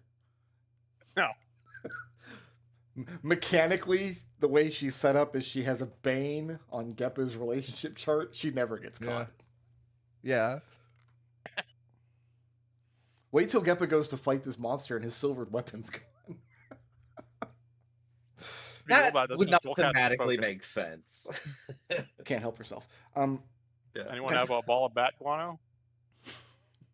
I can make you one. What do you need it for? Oh God. Yeah. All components of my staff benefits. So publicly, the news is that Lord Orson is arranging a private hunt where he's going to take his guests out into the woods, probably for 2 weeks, to do some hunting. And the kind of levity that Orson is putting on it is that, like all outsiders to South Warren, like all of the rest of the Republic, these kids do not believe that the rabbits are a problem. So he's going to teach you all a lesson. So as far as the city is concerned, you guys are just going off on a hunt. So you're going out, you're going to be going out with canvas pavilion tents to... Basically, it's camping for a couple weeks with Lord Orson and all of his wealth. Are we bringing dogs? Yeah. I want to talk with animals with the dogs. You go down to the Veritas kennels and speak with the dogs. I imagine they eat pretty well. They have pretty good lives. Do they have any experience on previous special hunts like this?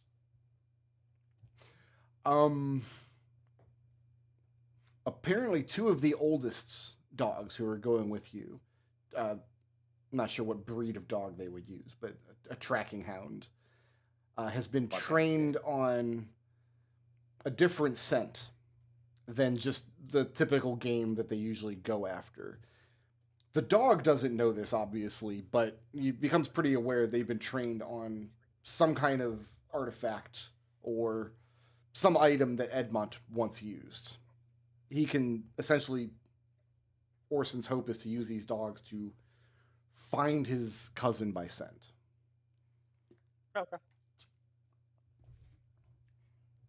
The dogs are also very chill about talking to a human. Apparently this is something that happens from time to time. All right. Does anybody else have anything you'd like to do in Redland before we head out into the wilderness? Mm-hmm. Just picking up on various supplies. Sure. The only thing I can think of is, so Genie's journal went missing. Yep. And Genevieve is holding a scroll of legend lore in the place that Genie may have been for significant amounts of time. Sneak into her bedroom. She's looking around for opportunities and isn't sure, because she only has one shot at this. Well, we're going to her cabin. Yeah. Well, she realizes that, but she's like, she's too excited is the thing. So I don't know if she's gonna find anything, but like you might find Genevieve wandering the halls, like looking into doors and like maybe pulling out her lockpicks, Like, but not actually doing anything because like she's afraid of getting caught and ruining this for everybody. I mean, Orson tells you the story. There's a glass case in his lodge. His father's powder weapons are his long guns. He tells a story about how his sister once shot a guy in Brennanine because she was shooting at targets and missed. Orson would know better. He just tells people that because he thinks it's funny. Well, he tells people that because that's the story you guys all concocted at the time. Right. And he goes, and you know, he has like a private little laugh. She didn't actually shoot that guy. I don't know that Orson would know that. I mean, he was only like 14 at the time. He might not know any better. Right. I do want to, like, there would have been like a moment where like Leo pats, like gives like a very like, he pats Genevieve on the shoulder and says, "I'm very proud of you for not like breaking into any of the rooms. This shows growth and progress, and also for not mentioning the things that we learned in that journal we weren't supposed to have." Genevieve. Yep. My lips are sealed. There's actually very little evidence of Eugenia here at all. But it's non-zero, right? Orson, it's very close to zero. Remember, she lived here over 70 years ago. Yeah, it's been a while. Yeah. If Orson like, hadn't told you anything, these were her quarters when she was a child, like you wouldn't know the room was hers.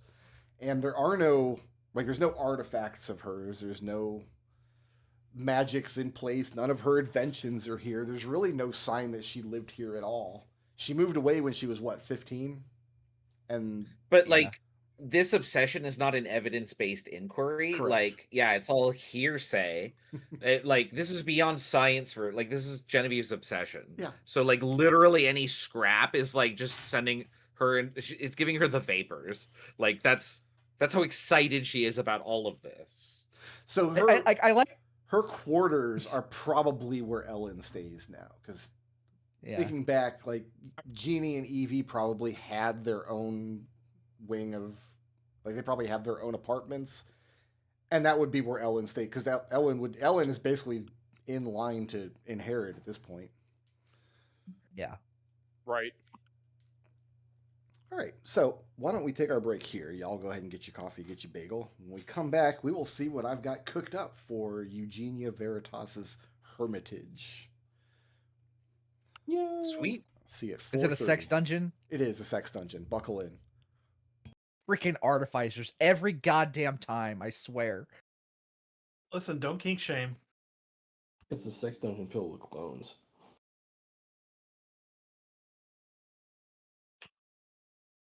I'm gonna go use the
Among the crap Hugo has obtained, a hunting trap.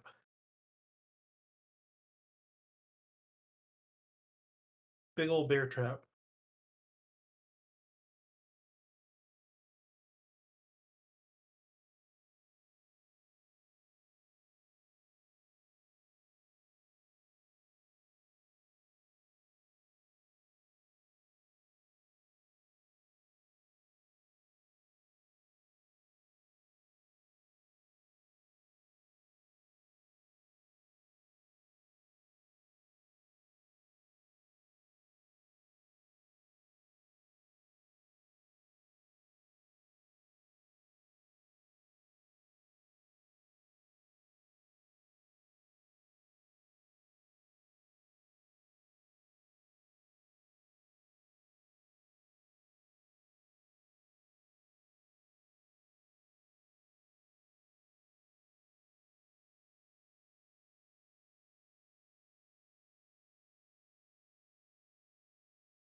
I really like this this glitch they found, like the walls, the floor thing in Mega Man X2. I genuinely love that it was something that was found. I love it when like something like that is found by somebody who's not a speedrunner by accident. Like that in that Mega Man door glitch.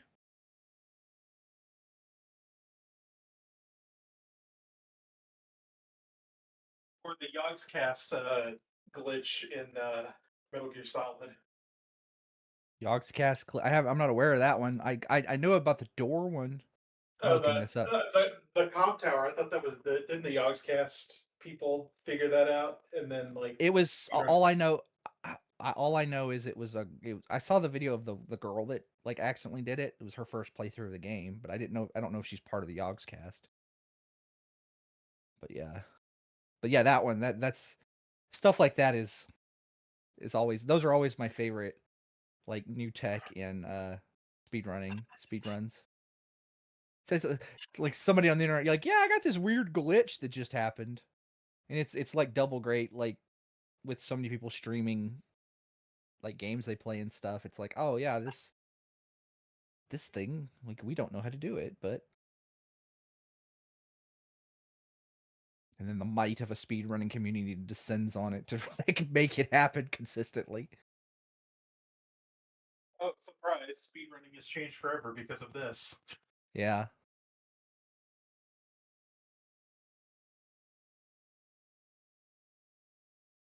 I went ahead and I picked up Bravely Default HD on Steam just because they've just I think Square Enix might have just given up on like almost all of their marketing because they just keep shadow dropping things. Like it's just out now. And I guess that's one way to save money, right? But it's hilarious to me. They added like there's a whole fully fleshed out rhythm game that they added in this version of the game. Well, it's in the Switch 2 port, the Switch 2 version as well. But like they only have 5 songs. So like that seems like even worse than like adding a fully realized rhythm game to me, because like you took the time and effort to add these mechanics to the game and then you only have 5 songs.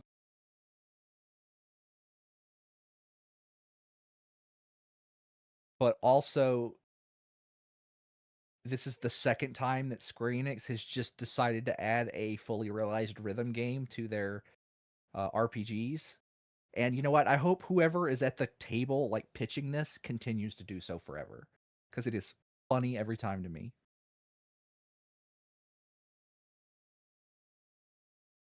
Also, I hope that piano minigame comes back for part 3.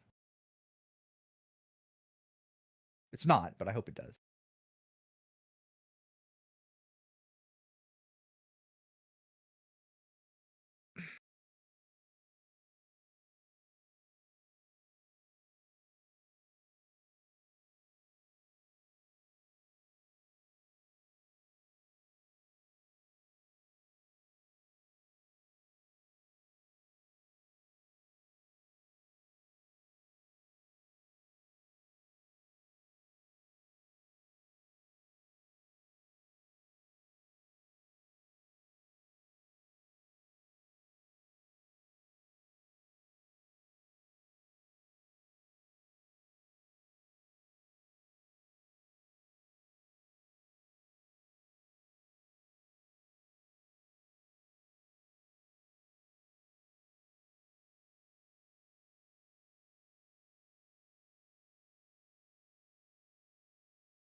Today's snack is funfetti cake. My wife's been sick for 3 days. I'm like, do you want medicine or like soup or something? She's like, no, I want funfetti cake. I was listening to Trouble. I was listening to you. Don't worry. I'm sorry. No, you're fine. I know you were. I could hear you doing something in the background. Is the funfetti cake have the funfetti icing? Did you go all the way? Yes. Good job. So I know Nice. you guys are all thinking, funfetti cake, it's only for 6-year-olds. No, it's And not. you're I will right. fight anybody. No, I will fight you. Listen, you improve funfetti cake by just removing all of the confetti and sprinkles and just having a white cake with vanilla frosting. No. Also, we didn't have vegetable oil in the house. So Peanut was like, use half a stick of melted butter. I said, okay. Oh, Yeah. That's do it. You get better cake when you do that. Do you? So, yeah. I can't really tell the difference. I think the cakes taste better when you do that. I usually add a little extra butter. Oh. But I like butter flavor. And then you serve the cake alongside of a stick of butter. I am not Paula Deen. And have a glass of melted butter to drink alongside it. I just said I am not Paula Deen. Few people are. I am not nearly racist enough. Let's see. We have. I'm looking up. I'm making a note here in my on my shopping list to go get some funfetti cake now. Oh gosh. I usually as part of my groceries buy a cake to make. Yeah, we do too. We've always got one sitting on the shelf. My go-to is yellow cake with chocolate icing. Yeah, it's hard to mess that up. I really like the reason. Usually, what I'll do, and they're incredibly hard to find, but you know that Jiffy brand cornbread. Yeah. They have Jiffy brand. They make there's a bunch of Jiffy brand stuff that they don't keep with the cornbread, and it's not in every grocery store, but they have yellow cake, and it is a half-sized, so it's half the size of a standard yellow cake box. And I'll get those. They're like $1, and I'll get those, and then I'll get like 3 of those, and then like 1 tub of icing. And I can make 3 cakes. We take cornbread for granted in the American South, but apparently it's not like a thing in Europe. Yeah. So I think I was recording a video or something with my friend Sovin many years ago, Sovin Jedi, and I mentioned cornbread. He's like, "What is? I've never heard of that. What is cornbread?" So my wife and I mailed him a box of cornbread, like the little Jiffy corn muffin box. Because we've got 40 of them. We've always got those in the pantry. To be fair, Jiffy cornbread's not really cornbread. It is cornbread adjacent. Well, he said that like he enjoyed it, but he's like, I wouldn't serve this with a meal. Like, this is what you would eat for dessert. Mm-hmm. Jiffy cornbread is very sweet. I crumble it up on top of my chili. Yeah. It's good to, if you want to add sweet to something. You want a couple of things that's really good to do with Jiffy that I've started to do. Just eat it out of the box, just handfuls of the flour. Yeah, here you go, right there. Get you a spoon. No, you do 3 eggs, 2 boxes of Jiffy, and then I'm back. You pour, you mix in a can of enchilada sauce, and you bake it. It's freaking delicious. Yeah. You could also do if you just pour an entire bottle of ranch dressing in there, not with the enchilada sauce. Like, it's still 3 eggs, 2 boxes, and then 1 entire thing of ranch. It tastes like Doritos. Like, I think ranch Doritos. The most creative we ever really got with it is you make the Jiffy mixture. You put it in the bottom of the pan, and then you incorporate it with cooked ground beef. Mm-hmm. Make the base of make a hamburger corn pie. Then you pile it with, we use like mashed potatoes and like a can of corn, and make like just this trash pot looking absolutely trailer park dinner, but it's delicious. It's wonderful. I don't like it as much, although I made it once, but I don't really like cheese. I like cheese, but like, what is those, like, it's not Cheese Whiz, because it's not the one in the can. It's the one that comes in the glass jar. Yeah. Oh, like cheese sauce? It's not cheese sauce, but yeah, no, I know. Like for the chips and dip, right? Yeah, you pour a thing of that in with like 2 boxes. Yeah, and it's like cheesy. And what is that shit called? When you're talking about Jiffy cornbread, you can almost do anything with what's inside that box, and it'll work. Yeah. Just put it in literally anything, and you're fine.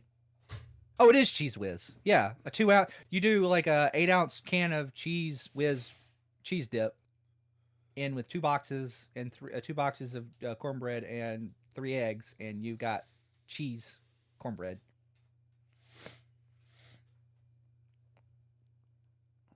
I do enjoy we started doing that instead of like regular Jiffy cornbread. Although, do dishes. The problem is she has the Costco brain now because she got a Costco membership. So she'll like so you have to get like 60 gallons of milk in one sitting. We still only do 1 gallon of milk, but she brought home this package of these 6 enormous cornbread muffins from Costco, and I'm like, that's fine, but we have all this Jiffy, and if you like, we wanted cornbread, we just whip it up in the house, right? We're not going to be able to eat all of these gigantic mountain of cornbread muffins before they go stale. Did she say it's fine? We'll freeze them. I mean, there's nothing rational about being Costco brained. Once you're Costco brained, like, there's no deal. Costco sells those big wide low freezers. So Costco's pizza is very good. It is very good. Their pizza and their hot pizza has no reason to be that good. Yeah, it really doesn't. Excellent. I don't have a Costco. Our booster club back yet? Our booster club. Our booster club at work has gets their pizzas from Costco when they do the pizza. They just order the pizza from Costco and pick up like 20 pies. Yeah, the only better pizza we could get is if we go to the Italian market and get one of their. You get the like unbaked pizza, just the dough with the ingredients on it. That's the best pizza we can get in town. Like Papa Murphy's, but better.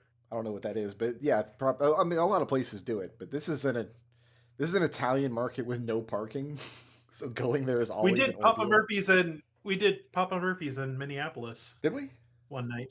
Yeah. Okay. Hey, you're right. Just an unbaked pizza. Yeah. Just an unbaked pizza. Yeah. We ate very good. I am very proud because most people go on trips like that. They just eat fast food 6 times, and we're like, we gotta cook food in this kitchen because we're grown-ups. We have money and recipes. Like, we're not gonna.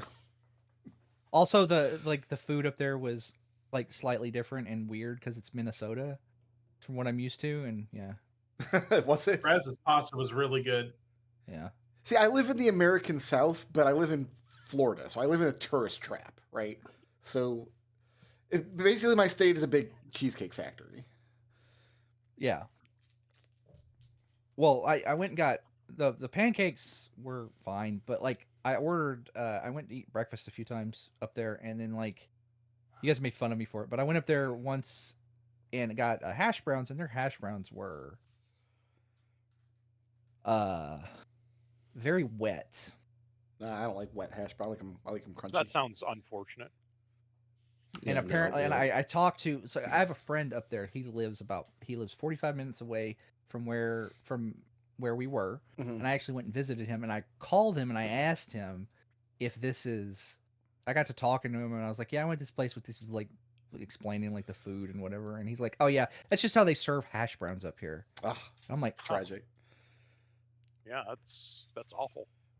It's a hard dish to get right, and some places just don't have good hash browns, and some places have good hash browns like 3 days out of the week. Yeah, I had really good hash browns this morning. They were very crispy on the outside and soft and buttery on the inside, not too moist. I think we're just like waiting. The moisture was. Maybe he's making hash browns. Sorry, I'm typing. I'm replying to this message that Trouble put in the Flumph chat. Oh goodness. Okay. Should I just say this aloud? Oh, it was just it would. You can say it when we start. Okay. Simon diced potatoes and made them nummy. Good. All right, I'm gonna lift the blindfold here. I really want hash browns now. Maybe. All right. I've done my job. In Trouble, I don't know if we know any of these things as a party, well, except maybe the last one about Edmund's teleport. That's what we got from. I rolled really high when I looked at the book, and that's what we got. Oh, that's right. I don't have this information in my working memory because it happened to you. It's in my journal, but I don't have that all memorized. Yeah, I was just double checking with your notes. It just for the class, I was checking in with our resident note taker. Who? Okay. Well, I just want to. We all had a good laugh at the prospect of Leo looking at a book and then he rolled like a 40. Mm-hmm.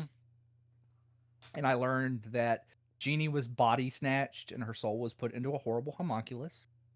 I'm going to continue to say that. That they met Darkwood before he came and assisted in the war, and that they were in a village called Silverbow and in a place called Barovia. But we didn't have any reference for where that is. We'd never heard of it. And then we ended that up with some details that actually might be relevant now about Edmont's fighting style, about i.e. teleporting darkness and stuff like that. As I recall it. That sounds horrifying. I wrote down the literal stuff because this is what was said on air. Leopold learns about experiments that Genie was running on herself when she no longer had blood, and that annoyed Evie. So that's what we know based on what was said. But I think the summary that you gave is fairly accurate. Yeah. We aren't construing too much.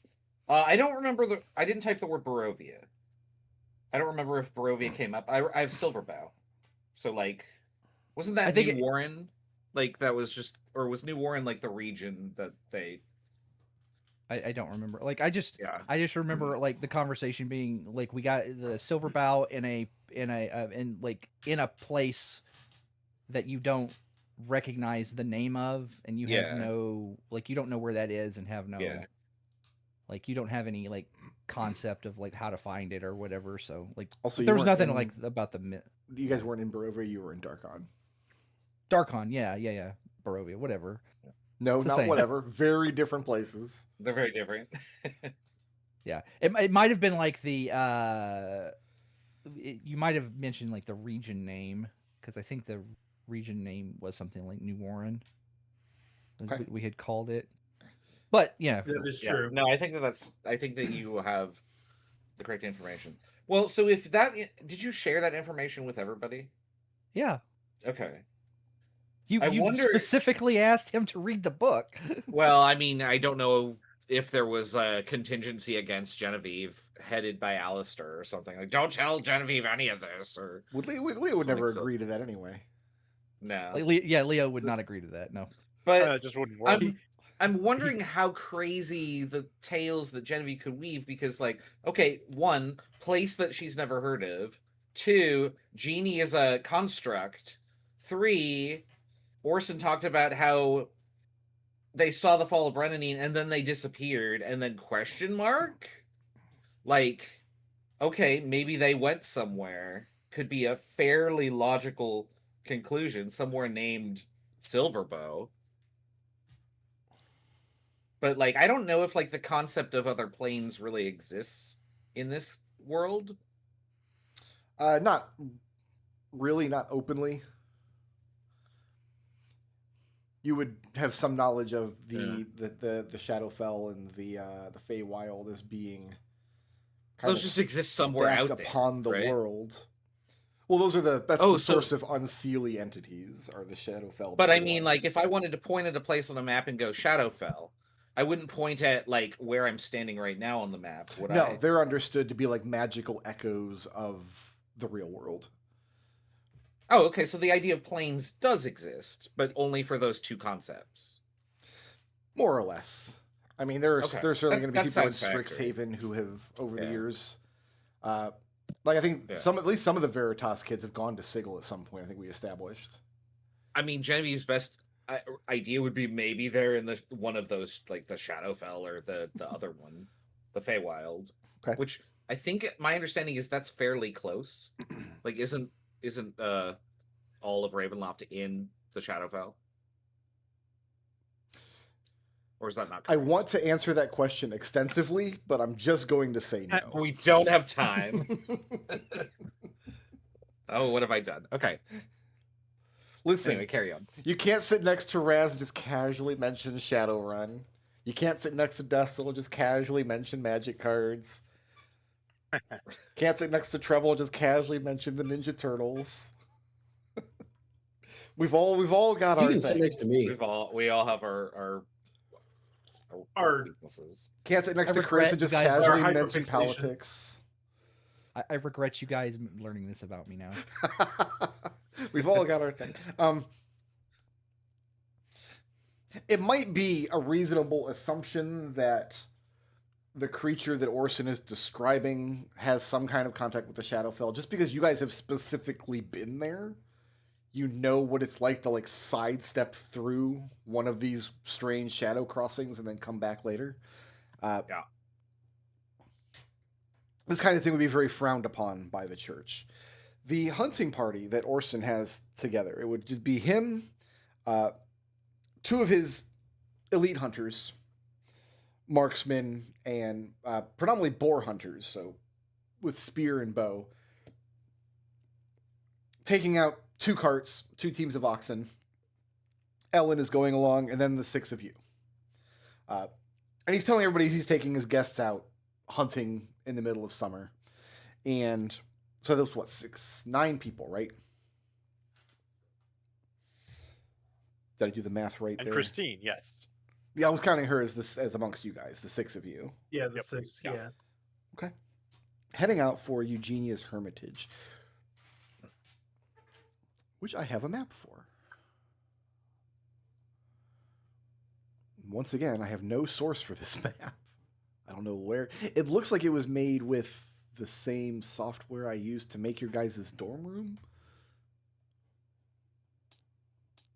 And software like that usually does not put a watermark on your map. So here we go.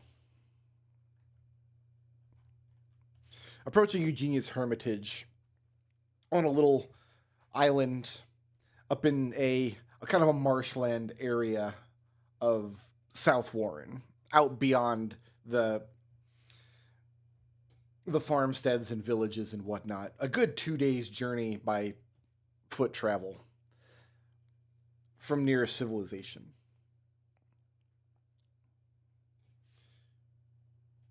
Where's the clock tower?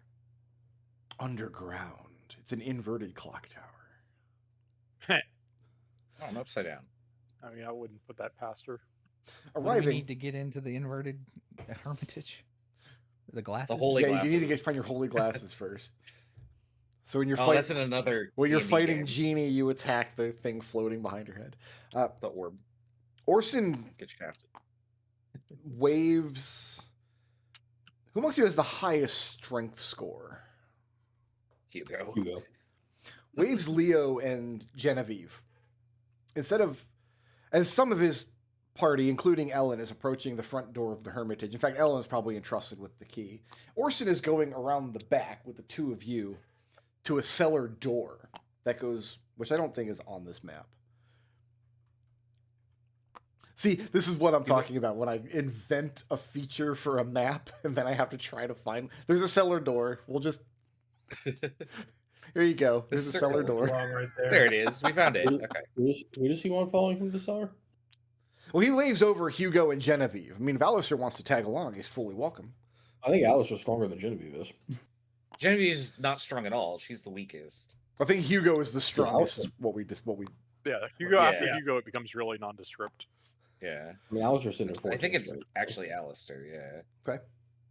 Well, we're all coming along. Anyway. Well, he waved over Hugo and Genevieve, and if the rest of you come along, that's fine too. I mean, if all 5 of you are coming, then here, let's. What color would elegant? You know what? White. I'll go in the front with Ellen. Surely white. Oh yeah, Ellen. I'll stay with Ellen too. Okay. I mean, so Orson didn't wave Alistair over. He's staying up front. Ellen's going inside. Elegant Sumai will go with Hugo. So Orson reaches down, does something somatic with his fingers to unspell the latch of the cellar door, which he then reaches down, uncoils the rope that ties it together, with a creak, lifts up this cellar door that probably hasn't been opened in many years. All right, which of you has the light? Hugo sets his axe, taps it on the ground, and it illuminates. Okay. He heads down first. Genevieve, this basement, it has some of the accoutrements you would expect in it. Like there's a boiler, like a wood-burning boiler in one side. But there's machinery in this room, the likes of which you have never seen. Not even in the most cutting-edge artificer publications out of Strixhaven. In one end of the room, there's an enormous flywheel attached to some kind of device that is sunken into and continues behind the stone bedrock wall. And Orson grabs one end of the flywheel and elbows Hugo to grab the other end. Yeah, Hugo does so. And he counts Takes you his off. lead.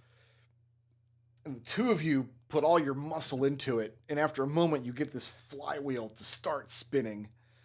He starts grabbing the handles, one hand over another, as you get a good rhythm going. We should only have to do this about 10 or 15 minutes. Let me know if you get tired.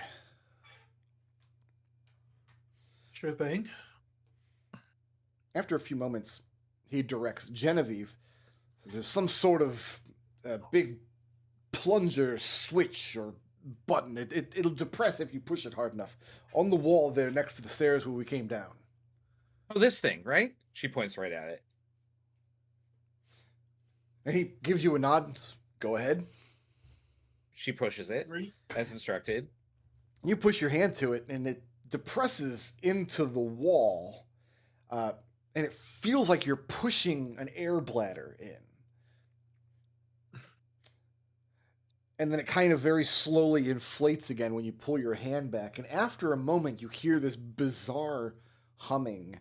And then all through the basement and all through the house, as the rest of you are coming in, very eerie amber lighting, for which there is no explanation, illuminates the whole house. And it's accompanied by this very, very faint humming inside of the walls. It makes me very happy that she figured out solved the lightning in the walls thing. Jimmy goes, "What did that do? Huh? There's lightning in the walls." Which is incredible. What? What is this? Orson says, as he and Hugo are continuing to work the flywheel, he says, there won't be for long unless somebody stacks wood into that boiler and gets a fire going. Right on it. And Genevieve starts putting things in the fire. Genevieve, no part of this is magical. I mean, when you bend your arcane, you're skilled in Arcana, right? Yeah. Yeah, when you bend your arcane eye to it, you can't see where any spell work has happened. The light is not coming from the magical weave like it is on Hugo's axe. She's gonna have to sit down and ponder this. As for what you guys find going into the structure, that's actually largely up to Treble, I guess, what the inside of the place looks like. I mean, I'm assuming this is supposed to be the front door. Yeah, that's probably a fair assumption. I mean, Genie was not particularly somebody that cared about comfort, so you're just going to see I just noticed there's multiple beds over here. You're just going to see there'll be this is probably a kitchen. It's just a small kitchen, and then in here there might be a small this is a space probably to receive people, have dinner. And then the rest of this is just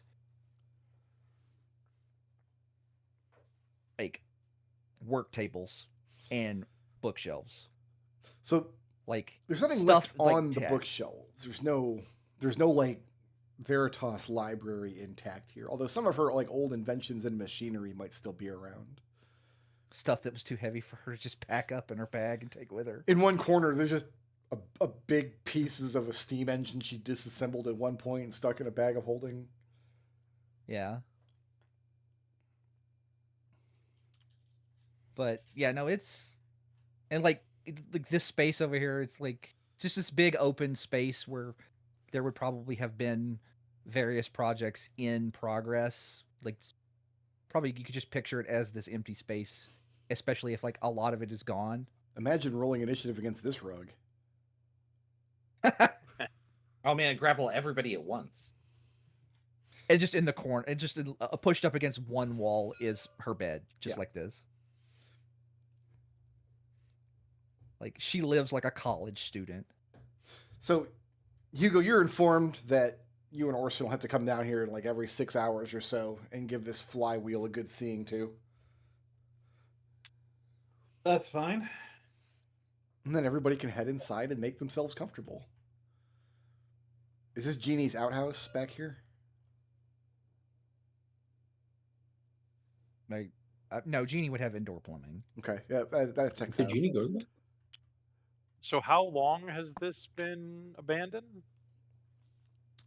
Genie hasn't been back here for many years. She and Orson would stay in touch with, pretty much with carrier pigeons, with letters going back and forth, and eventually the letters stopped being responded to. Okay. Conversations would have been something along the lines, if you need me, let me know and I will be there, unless I'm dead or something. So she's dead or something. Yeah, unless I'm dead or I stop moving or whatever. Orson has made use of the place in the intervening years now and again. It makes for an excellent hunting lodge, and you can see traces of that where he and his hunting party would put up here for a couple of days. Although he's left most of her things that were left behind untouched.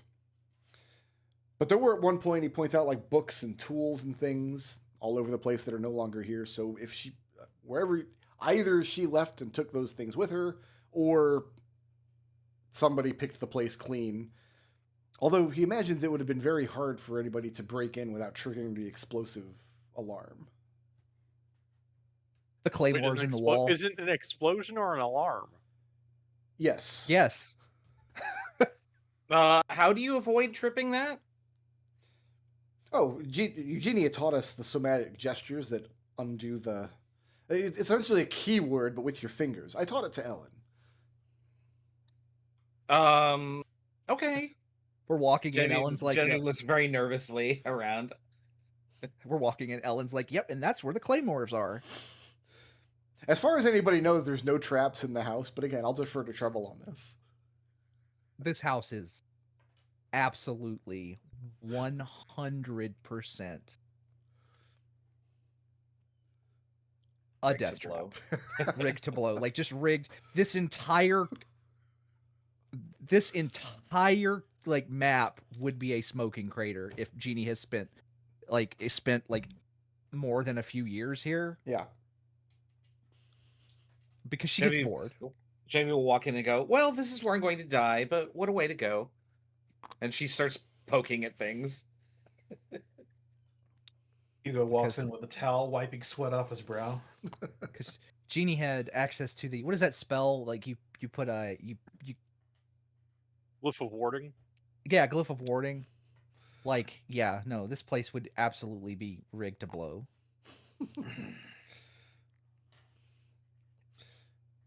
Well, Orson's men head into the kitchen area to prepare the evening's meal.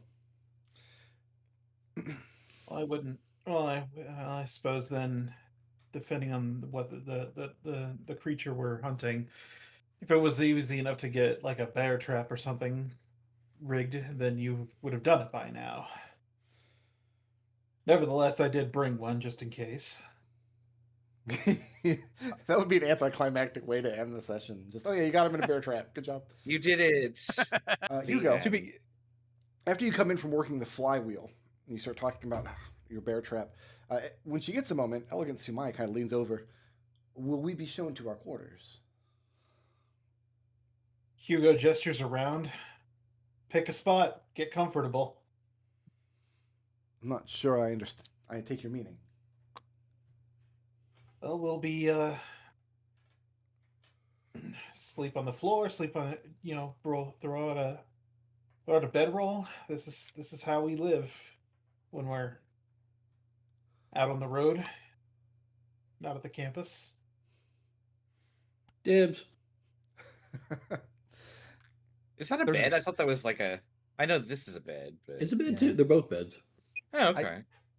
There's probably some furniture that like Orson's brought in. Right? I like her weird couch that's facing the wall. That's that looks like a fireplace. Okay. That is obviously a fireplace. That's where the TV goes if they existed. That's what I was thinking. Like if this was a TV stand, that would make sense. But yeah. Then Hugo will start stoking a fire. Like I'm like picturing like walking in here. You ever been into like a factory where they've stripped everything, like all the machinery out, and there's just like gouges in the concrete and like holes where like stuff was bolted down? That's what I'm picturing the floor mostly looks like. So there's not actually a fireplace in the room. The building, the structure is heated with piping in the walls. That's why it's important to keep the boiler moving downstairs. Unfortunately, Christine, this is going to be how we rough it, as it were. Oh goodness.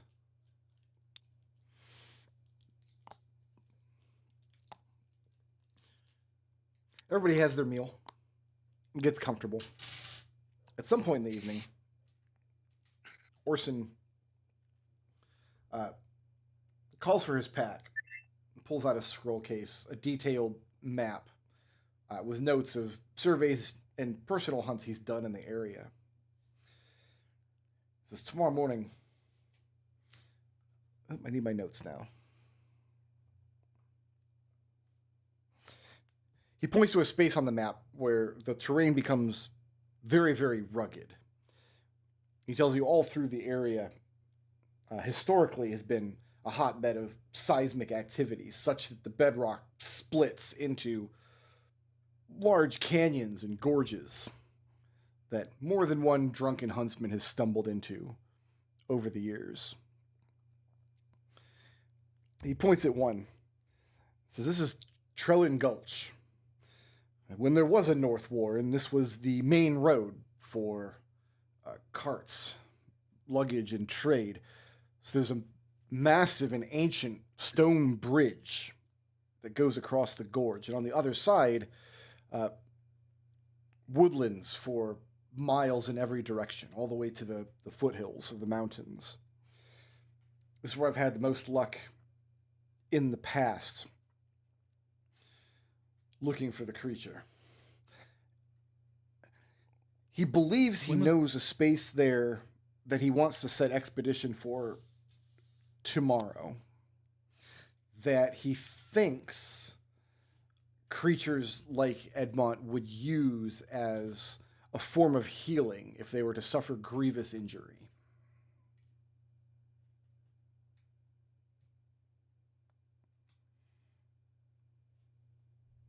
Seems a good place as any. Are you certain, though, that your cousin would want to be found? Well, as I said when we spoke at the school, these were his wishes.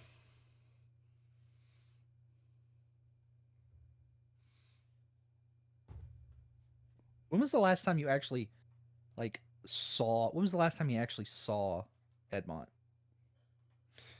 Like, it sounds like his last few hunts haven't been he hasn't found them at all. Is that true? I believe I caught sight of him 12, maybe 13 years ago. I told the family that we were coming out to hunt elk. So, wait. What if it's not Edmont doing all this terror in that area then? What if it's something else moved in? Well, in that case, it still needs to be dealt with. Yeah, but I'd feel a lot better about killing something else. I mean, either way, it's got to be done. And I don't think the world's so kind as to, make it be something else. Maybe it's a rabbit. You said rabbits are a problem, right? Maybe it's a rabbit. Oh, you guys have encountered the rabbits by this point, and you were all absolutely flabbergasted at how much of a problem they are. Like it. So problematic. One of them ate my socks. One of them had a unicorn horn. It was crazy. One of them ate Boswick. We're like somehow. We're on another Boswick because he died off screen to a rabbit. Yeah.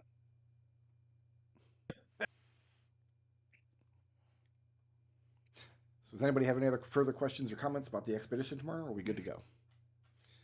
Jenny's just examining everything and anything. She's trying to figure out the lightning in the walls. Does he have any, does Orson have any idea how this stuff works? Nope. Like, is this something that, Nope.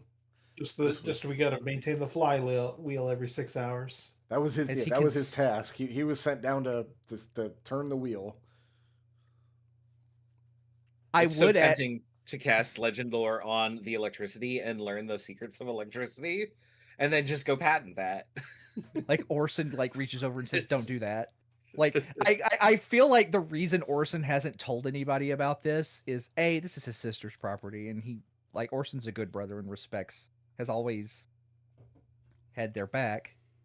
But B, Genie probably told him, just don't let anybody touch this or the whole place will explode, and he'd rather not die. Another reason that might not have crossed your mind is if you wanted to illuminate a space like this without using fire, magic is so much easier. So much easier. You hire a guy. You could have cast Continual Flame 3 times 100 years ago and it'd still be running. Yeah, so this is one of the reasons I always assume that D&D worlds don't advance past an early Renaissance level of technologies, because a lot of the problems that we solved with electricity are just way easier to solve with magic. Mm-hmm. So like you could probably patent it, but they're like I think in the first in Flumph 5, I think we determined that's what was happening with steam engines. It was like a luxury riverboat you guys went onto. Yeah. But getting a boat that size to move up and down the river is just easier to do it with magic than to make this giant machine. Like all Genie has done in this situation is figure out turbines. Pretty much, yeah. Like she figured out the electrical part. Like the steam engines already existed. But Genie had had like a personal obsession with it, having witnessed the magic at Aslan's castle. That right, and like she also Castle part of the Background. reason she was so obsessed with it and wanted to do it was because she wanted to build a flying machine. And like magic was like she wanted to build a flying machine that could, like in magic and all that was at the time not practical for it. And now we know a little bit about why, because one of you took macrogeology. Yeah. Okay. Which was way more magic than I was expecting in the test. Go ahead and give yourselves the benefits of the long rest. Make sure you have all the spells and stuff you want. Your equipment's all in order. Before we can set off the next morning. All right. I wish my spells were flexible. Yeah, you got to plan them bard spells out, bud. Yeah, I know. Wish the ranger got spells prepared equal to wisdom plus something. Well, that's their half caster, so it'd be wisdom. It's half of that, isn't it? Sure, I mean it's just I would get like 6 ranger spells instead of 2. I'm going to enact Operation Make Hugo really, really, really big and prepare a large reduce. Okay. Oh, we'll get Hugo. Yeah. Finally. His heart immediately stops because of the square cube law. Oh no. And he falls over dead. Oh no, physics has defeated you. So Hugo is woken But up D&D is not before dawn, so he can go downstairs with Orson to work the flywheel. As Orson's 2 men are in the kitchen making eggs and fried bread, grilled onions and gravy for breakfast. And, delicious. Ellen is out front tending to the oxen. You guys are checking your packs and your belts, making sure everything's good to go. Orson's plan is to drive one of the ox carts out beyond the bridge, find a good site for a camp out there, and then start the search from there. Sounds good.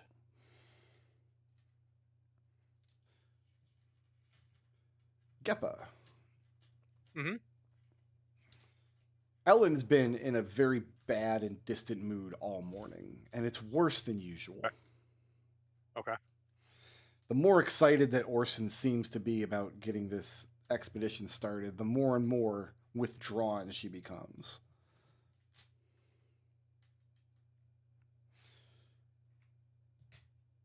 Orson's standing in front of the team, giving the morning pep talk after breakfast.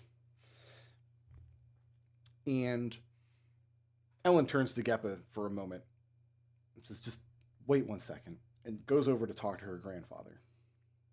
Mm-hmm. And you can't hear what they say to each other, but she wraps her arms around him, and he leans forward into the embrace, patting her on the back, giving her a reassuring. And then all of a sudden, apropos of nothing, he shoves her away, comes across the side of her head with the back of his hand, sending her sprawling to the ground. He lurches forward, his hand is shaking, and blood seeps across a wound in his belly where Ellen has stuck her dagger. Ellen, what in... What the hell? I am meat. Can I... Do all of us Do I need see to this? roll initiative to do something? You all see it. It's very obvious what has happened. You don't Yeah, I was just going to overuse a spell slot.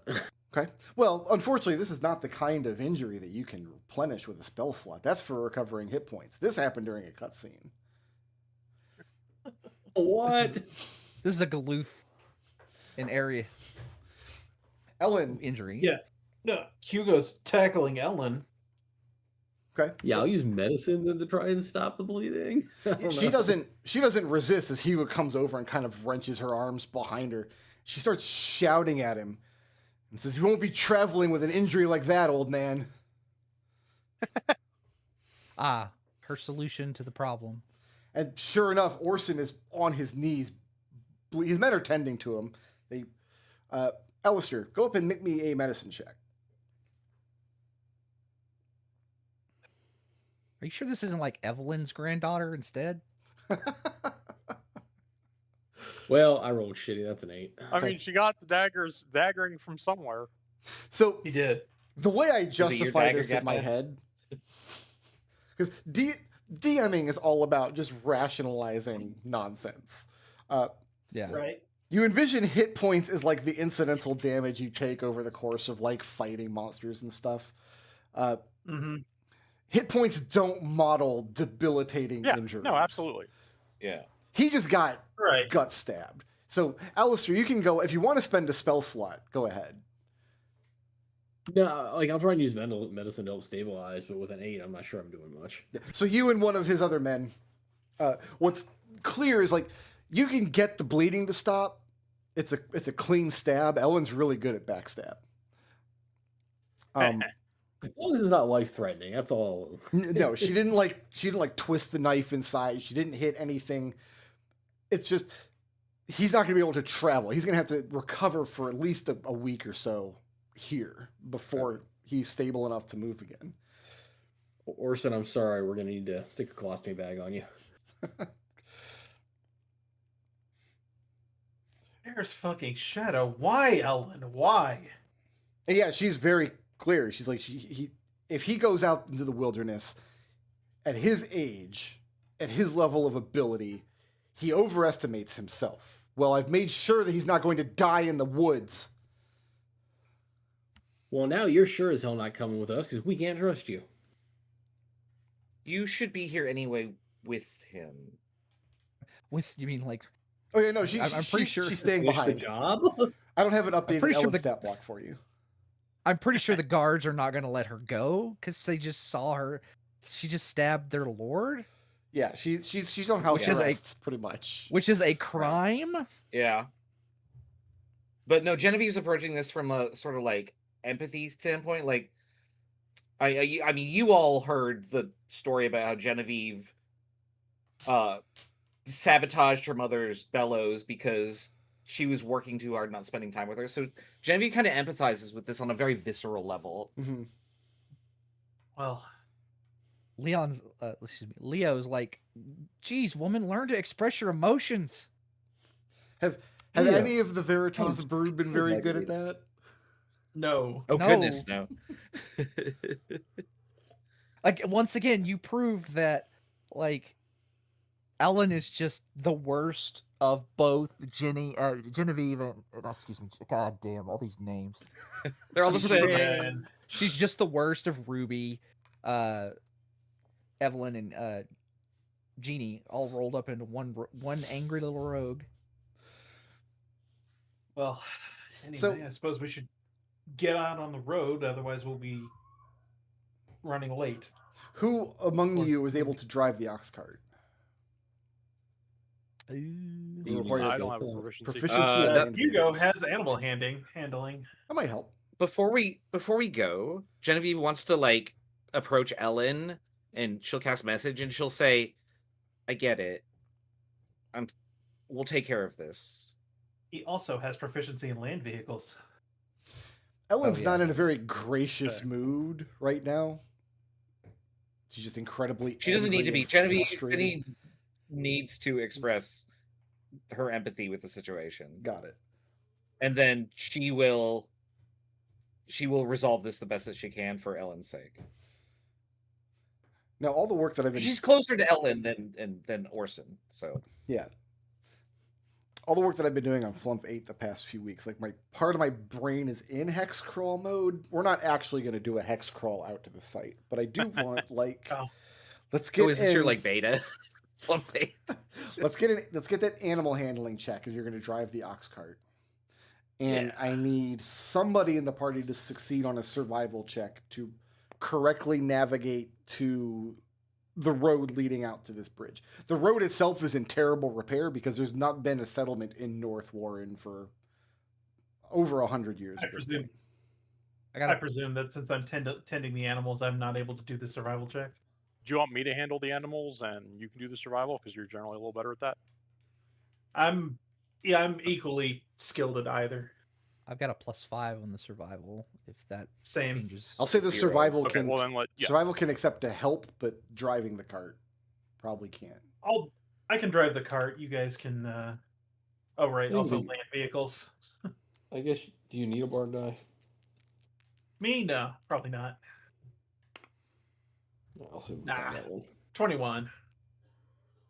I'll accept the help from Gepa. Do you beat a +5, Gepa? No. Okay. Let me try to help. That's a very good. Yeah. Okay. 25. Okay, that was on survival. Yeah, I rolled a 20. I helped. I mean, you did it. But yeah, doesn't matter. Yeah. Okay. Very shake and bake of you. That's shake and bake, and I have. Yeah. I think that's what he was going for, Raz. Oh, I love you. You're traveling old game trails. Only very rarely do you come across sections of the road that bear any kind of marker that it was at one point a well-traveled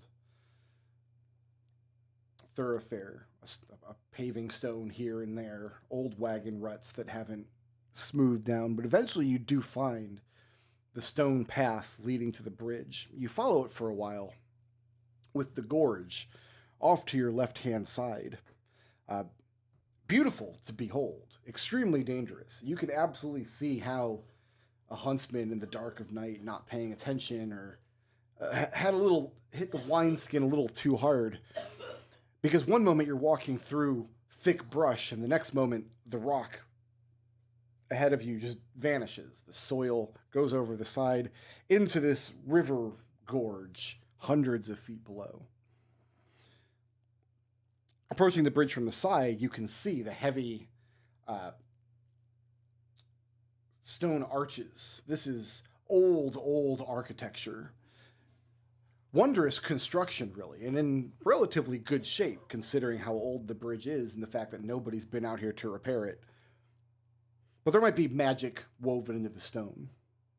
That kind of thing was very popular back in the heyday. So I'm going to load up a map here.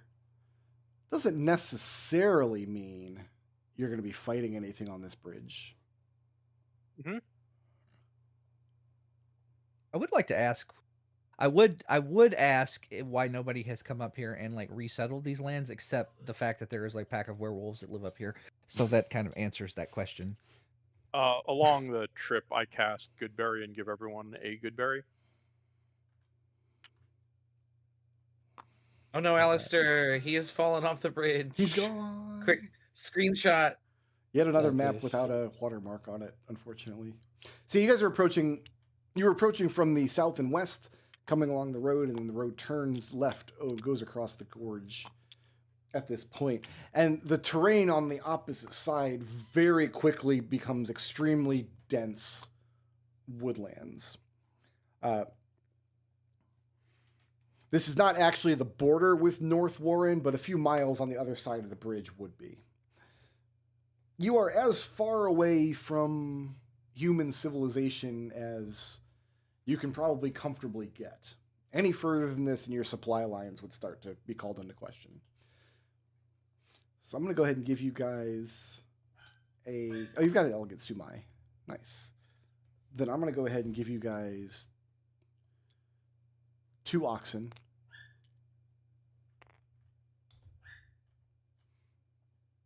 I don't know why I chose a color that's impossible to see.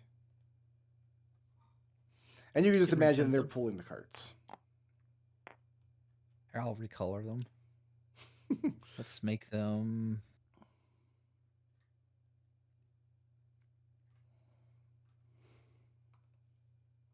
Pink. Yeah, it's the color that you pick first. Oh, yeah. I always pick pink first. And there's a smiley face now. Great. Are we happy with this as a marching order? Oh yeah, that's fine. Yeah. Hugo. I'm good. As you There. step out onto the bridge and begin to cross it, two highwaymen step out. One of them has a bow slung along his back. The other one has a longsword sheathed at his side. Neither of them are brandishing their weapons. Nonetheless, the men look fairly menacing. They give you a sneer. One of them calls out, says, "This is Brigand's Bridge. You're here to pay a Is it? toll." Hugo, tell them if they don't get out of our way, we're going to throw them over the edge. Genevieve sneaks up a little bit and says to Hugo, "I've got laser eyes on them." I see. We're Alistair, repeat I what you see said. We're choosing violence now. Oh, Alistair told Hugo to tell them to get out of the way, or we're going to throw him over the side of the bridge. To which the other man responds, and remember, they're calling out at you. I'm assuming Alistair's not screaming this. Yeah, Alistair's just talking to Hugo calmly. Right. You're Calmly too far calling out. away to be able to hear a conversation being had between Alistair and Hugo. Nonetheless, the man behind here calls out to Alistair and says, "Will you be first across to give it a try?" At that remark, Genevieve fires a warning shot. If you're going to fire, we're rolling initiative. Well, she's not going to fire at them. She's going to fire in their direction. They as, don't, like, they don't a know what your intimidate. intentions are. If you're firing anything, we're rolling initiative. I see. Yeah. Well, then I will wait for Hugo's call. Or Hugo. Listen, we have no quarrel. We're here to make peace in these lands by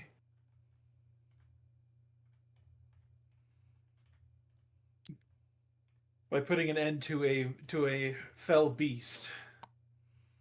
Oh, You have just as much to gain by our passage as we do. peaceful passage, we're all about that. But man's got to eat. And so, let's negotiate a toll, and you can be on your way.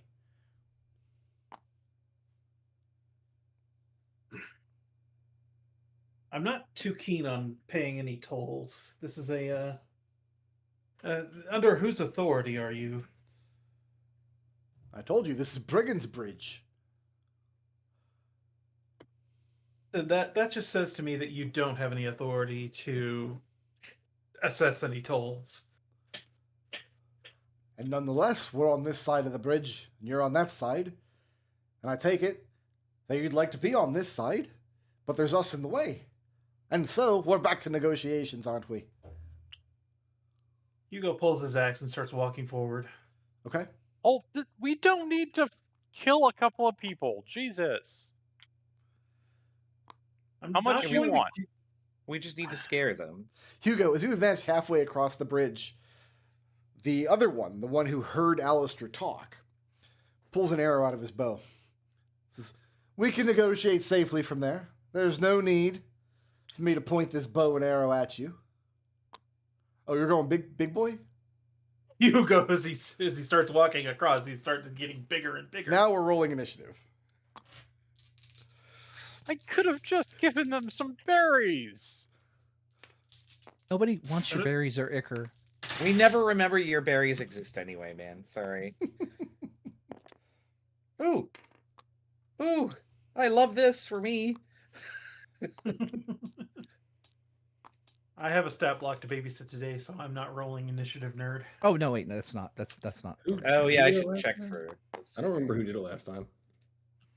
I've got a 5. I think it was you. I think it was. I don't remember though. I think it might have been you. I rolled an 8. Oh, let me roll for initiative, sorry. I got a 14. Okay, I'll do it. Did you roll initiative for Samai?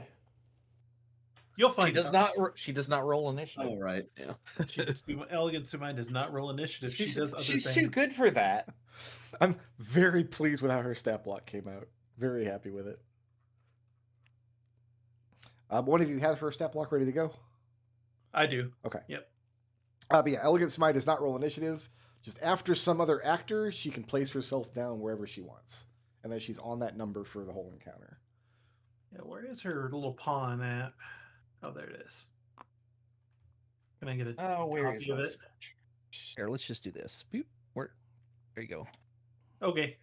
It's the same color anyway. So Hugo. Yep. Did you tell any of your companions that you were doing this? No, he didn't mention it. He didn't say anything. Okay. we saw him get larger as he walked across. No, I'm not saying because you're surprised. Nobody's surprised in this case. Everybody was spoiling for a fight. I'm surprised Hugo acted so aggressively.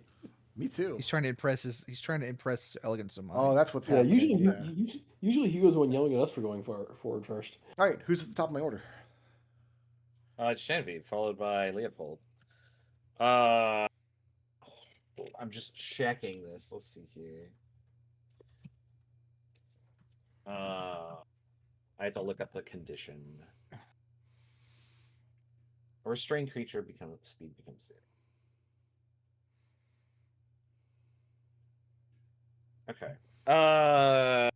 Sure, we'll see what this does. I'm going to web this 20-foot cube. Okay. Am I rolling anything at the moment you cast it, or am I waiting till the start of my turn? Let's see here. When you start your turn in the webs, you make a dexterity save. Okay. Yeah. And then, Hugo, your reach is like... Is it still 5 feet? It's still 5 feet. Okay. Also, I don't know why it's pink. That's like the last color you'd choose. But and then bonus action for Boswick. Let's see here. 5, 10, 15. It didn't come to this, but if you guys had negotiated with him, they would have asked for Boswick as payment. I don't know Yeah, if that's negotiated. You can just make another Boswick. That's 100 gold. Don't be ridiculous. Okay, so this is 20 feet. Boswick can target this guy. And Boswick can hover, right? Yes, and Okay. he's going to go under the bridge afterward. Ooh, okay. That's not great. Where is Boswick has a character sheet too, and his doesn't make any sense. That I can't help you with. Yeah, no, I know. Hold on. Where are attack rolls? Spellcasting modifier. Oh, okay. 15 to hit. These people keep playing artificers, and they can't keep track of what their robots can do. 15. No, it's too much. Will 15 hit? Yes. Okay. My proficiency bonus didn't increase, did it? 4 force damage. Okay. And then with my last 10 feet, I am under the bridge. Going under the bridge, Boswick is first to discover that there are 2 more creatures down there. Which is useful information. In clinging to the underside of the arch and wearing harnesses attached to a mechanical system attached to the very bottom of the bridge, enabling them to safely swing up and attack your... Actually, they're positioned down here. So he goes no, they're beep, not. beep, beep, beep, That's beep, way beep. That's way too close. They would be... Yeah, because this is where the rock protrudes out to. This is where the bridge covers the board. So he starts beeping, and then So Genevieve says, "There's people under the bridge?" You fly into the threat range of these 2 creatures. They are humanoids with very, very wolf-like characteristics. Sharp fangs, long protruding snout, a slavering visage, and hands and feet with razor-sharp claws. And the muscle on these guys, they're going to crush Boswick like a tin can. Oh, yeah, absolutely. He has like a level 1 creature's hit points. So he flew to what he thought was going to be... I was hoping to surprise Hugo with these guys. No, We knew there was something under the bridge. you surprise the expendable homunculus. Here's the problem, though, is Hugo cannot be surprised unless he's incapacitated. So Boswick beeps out that... Yeah, there are creatures down there. Okay. That was Genevieve. Who's next? Next is Leah. Oh, next is Elegant Sumai. followed by Larry. Yeah, hi. Target Sumai's going to close over here, and she's going to use one of her ink points to cast to use Cast of the Horizon. I need the archer. I need both of these guys to make intelligence saving throws. Oh, they're bad at these. What's her DC? DC is 16. Both of them fail. They are both blinded. Is that the horizon or is that the cut? That is the cut. Okay. So what? None of you have seen Sumai in combat before. None of you, up until now, she doesn't carry a weapon. She doesn't wear armor. In fact, she should probably get an improvement to her armor class because she's not wearing robes at the moment. I statted her out wearing robes, but she's actually wearing like riding leathers. We should probably bump her armor class up to like a 14 instead of a 12. Okay, I will make a note of that. She pulls out what looks like a paintbrush as long as her forearm. And hanging beneath her cloak, she has an ink sac. And when she paints a sharp diagonal cut in the air. And for some reason, the slash hangs there. The ink hangs in the air, at which point both of the creatures at the far end of the bridge, both of the men, cry out, reach up for their eyes, having been blinded. And they're blind to the... Until when? Until they make a save again. At the end of their turn. Until they make the save. Okay. Yep. So I think I gave her 6 ink points to use on her abilities. You gave her 7. Did I? Okay, she got 7 ink points. So I did. Man, she's like Leonardo, but cool. I did build this stat block during the Archie, and I was doing a jigsaw puzzle of that artwork from Final Fantasy VI. So there's a lot of Realm and Cyan going into this stat block. I was gonna ask, is this like a normal? But you said it's as long as her arm. It's like, is this a normal or like a realm sized? So I don't remember what the actual brush is called because I don't really speak Japanese. But there's a Japanese kind of like water ink. What's the word I'm looking for? I know what you're talking about. It's a form of calligraphy that called, isn't like with a standard size paintbrush. You use like this big kind of mop. You use a gigantic one. Yeah. Yeah. And it's all done in stark colors and shadow.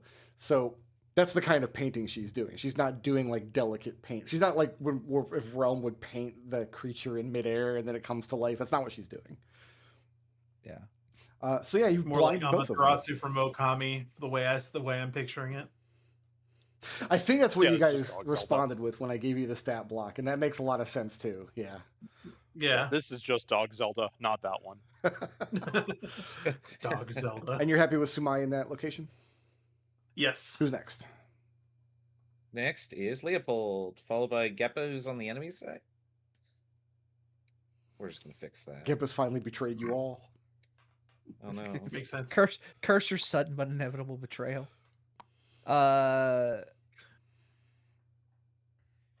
Nathan Fillion wants to remake Firefly. Yeah, I saw that, all his little TikToks that he did. It made me feel things. Okay, 15, 30.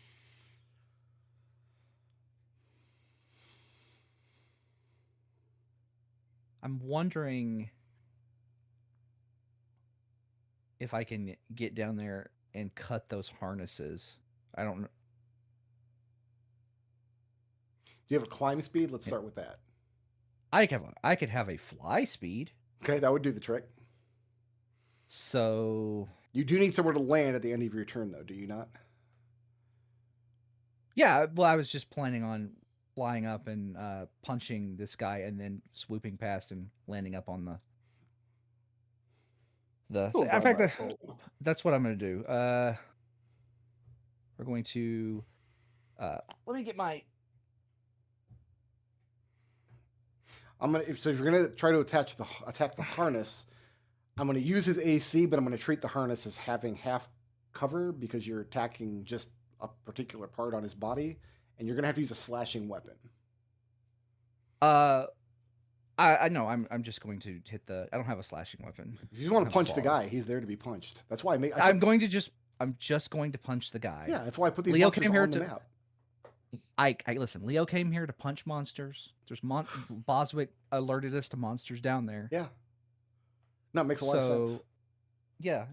So I've got key points. First thing I'm going to do is use my bonus action to Step of the Wind. Okay. Yep. Which will manifest my wings, and my movement speed is now 110. Ridiculous. Okay. I thought about like taking instead of taking. Actually, I have 8 key points. I thought about taking the next 2 levels in fighter so I could get action surge, but decided against it. 10, 15. Also ridiculous. 20, 25, 30, 35. I'm gonna punch this man. Yep.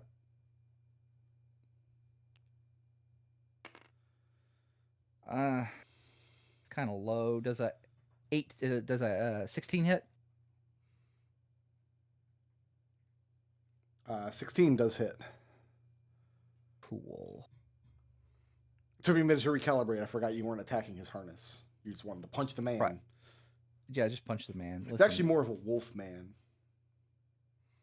Or perhaps a dragon man. A man wolf. Yeah. Okay. Or is that's like a wolf with the face of a man? That'd be horrible. Please enjoy 10 points of bludgeoning silvered damage. Okay. Cool. I'm going to swoop by. And punch this other man. Okay. Does higher than 16 hit? Yeah, sure does. Cool. He enjoys 7 points of silvered bludgeoning damage. Sure. I need this guy to make me a Constitution saving throw. Sorry, I forgot to do that. I was going to stun him, and I need this guy to make the same thing. Just 2 Constitution saving throws. I've got a 6 and I've got a 16. Your DC is V8 plus 3 plus 4. 15. Yeah, so your DC is So I've got 1 pass and 1 fail. 50. Yeah. Okay. This one failed. So he's stunned until the end of my next turn. So if he's stunned, he can't hold onto the arch, which means he falls. But he doesn't drop to the gorge. He falls some amount of... I'm leaving him in this square. Just flip him over so we know that he's down there. Because he's lashed to this harness.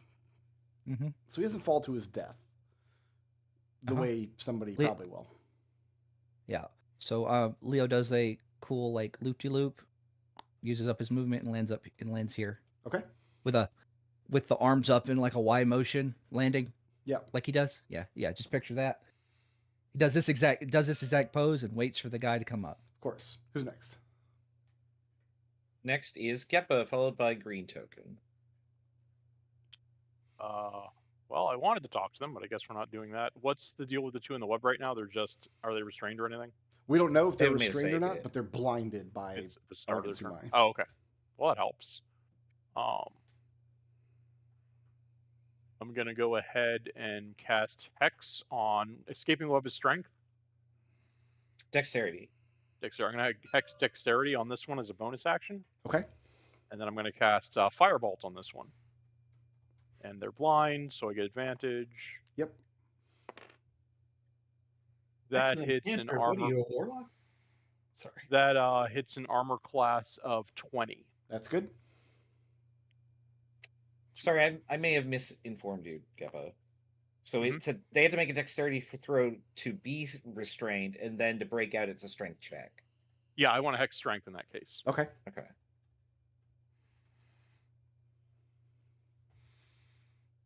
So again, is Hex a D6 or D8? 6. Okay. Do you care about necrotic versus fire damage? Well, fire No, bring the I web, could just have it all together. So So that's a total of 14 necrotic and fire damage. To which one? The one on my left. Alrighty. And Gep will not let you hear the end of the fact that he wanted to talk to them. That's the end of his turn. For once, Geppa wanted to talk and Hugo ran ahead. I mean, Yeah, by talk, I mean take over their bizarro. minds, but hey. Sure. Next is green token followed by Alistair. So I'm making a dexterity saving throw, starting from my turn. Yeah, in the the DC web. is 16. They both fail, so they're both restrained. Their speed is 0. Their speed is 0, but they're not restrained. Yeah. Well, they're restrained, which means their speed is 0. Okay. Then they're each going to... am I able to destroy the web by hacking at it with a weapon? The webs are flammable, so you can do it with fire. I think there's too many webs to like reasonably clear it in a turn. It doesn't explicitly say you can do that. Okay, then I'm going to assume you can. Yeah. I know you can set them on fire because I've done that a bunch of times. Instead, we're each going to make our strength save, and the one that's hexed is making his a disadvantage. Yeah, it's a check, which is why it's disadvantage. A check, yeah, okay. A strength check. Not a save. Yeah, and the DC is still 16. The one rolling at disadvantage passed. The one who did not failed. Wow, everything is backwards about this fight. You're so right. he's going to stumble forward out of the web and draw his sword. The other one... Restrained doesn't mean I can't attack. It means I attack at disadvantage. Also, he's blind. Never mind. We have to shrug. I'm not going to let him fire a bow and arrow while he's blind. What is he going to do for his action? Oh, you know what he's going to do for his action? Is he's going to turn into a werewolf. I thought his action was attempting to escape. You're right. His action was attempting to escape. His action is... Yeah. So he's not going to turn into a werewolf. Instead, they're going to... One of them broke free from the web. One of them lost his action. Repeating the save against blindness, they remain blind. So Lee, you've got one in front of you with a longsword drawn. One below you dangling from a bridge. One of them stuck in a web. These guys might have bitten off more they can chew. That was good. Yeah, that's what Hugo is banking on right now. Alistair, you're up. We're gonna try something new and exciting. Yeah. Yes. Okay, so the one in front has a sword, right? Yes. He drew his longsword. He did not use his reaction. He still has it? Still has a reaction as far as you know, but he can't see you. He's blind. A lot of reactions require sight. Yeah, the blindness makes this not as much fun. And on the ground, it's... The one dangling was dangling not next to the other guy? So the orange ones Alistair can't see. They're both under the bridge. Yeah, but if Alistair was to drop over here, would he be able to see them? If Alistair was to end his turn over there, I would have him end his turn with a strength saving throw to keep his feet. Oh, it's not safe to climb off of the bridge unless you can fly or unless you're tied down. Okay, well... Melee attacks when you're blind are stupid, so I need them all 4 of them, because they're all within a 40-foot cube of one another. Yeah. I need a DC 16 wisdom save. Sure. I think we're bad at these too. I got 2 passes. I'll let you decide who passed. They all functionally have the same save.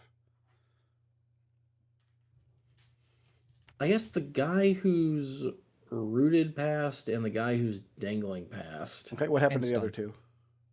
They're slowed. They're slowed. That's not good for them. Yeah, it's a bad time when we pass out all the conditions. -2 AC penalty to AC and Dex. Can't use reactions on its turn, action or bonus action. Not both. Can't make more than 1 melee range attack per turn. Got it. Is this revenge for Dark Alistair doing this to you in the mirror fight? No, this is just standard operating procedure. Got it. Yeah, you step forward. Say, drop the slow. Alistair, I'm proud of you for not casting Shadow and bringing the bridge down. I really thought about it. I really did. I knew that you would. It's a very well-constructed bridge. You wouldn't bring it down with 1 shatter spell. But 2 shatter. How many can you cast, Alistair? No. Next is the... Oh, sorry. Is Alistair done? No, I got a bonus action. Oh, continue.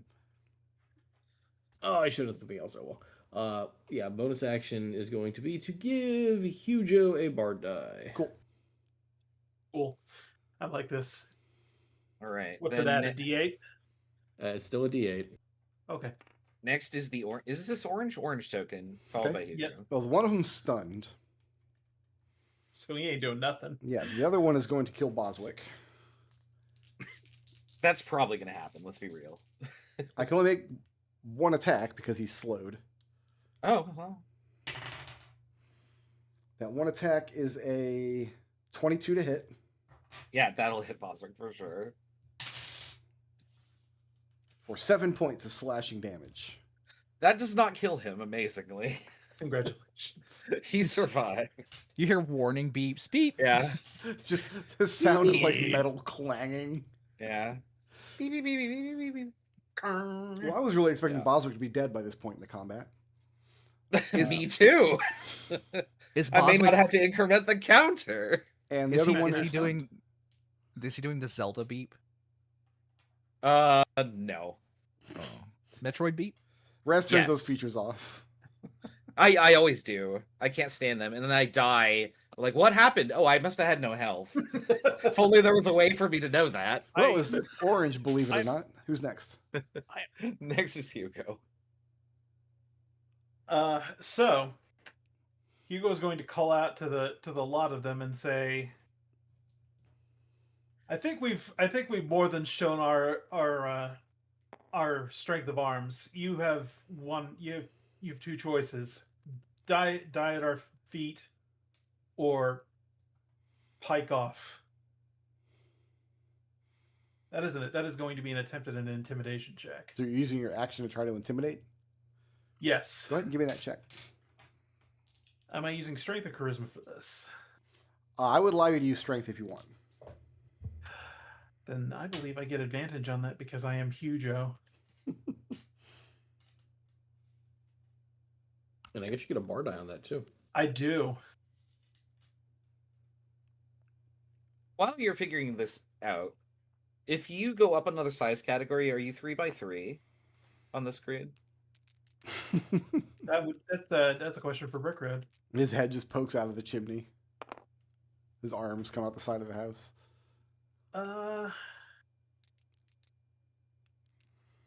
I thought about using my turn to make him even bigger, but I didn't know if he would fit on the bridge. 23 is the intimidation. Okay. The bonus for that, the bonus effect for that from the subclass is if you're making a skill check, you get to roll 2 and pick one. Oh, well then.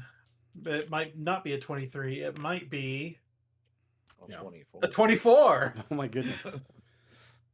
I rolled my bard dice at disadvantage or advantage apparently. Hugo. Any reasonable highwayman situation would cut and run at a show of strength like that. And these guys are in dire straits. The fact that they aren't tells you in no uncertain terms there's something else they're much, much more frightened of than you. Hugo looks extremely wide-eyed. He says, they're going to fight to the death. I thought it was intimidating, Hugo.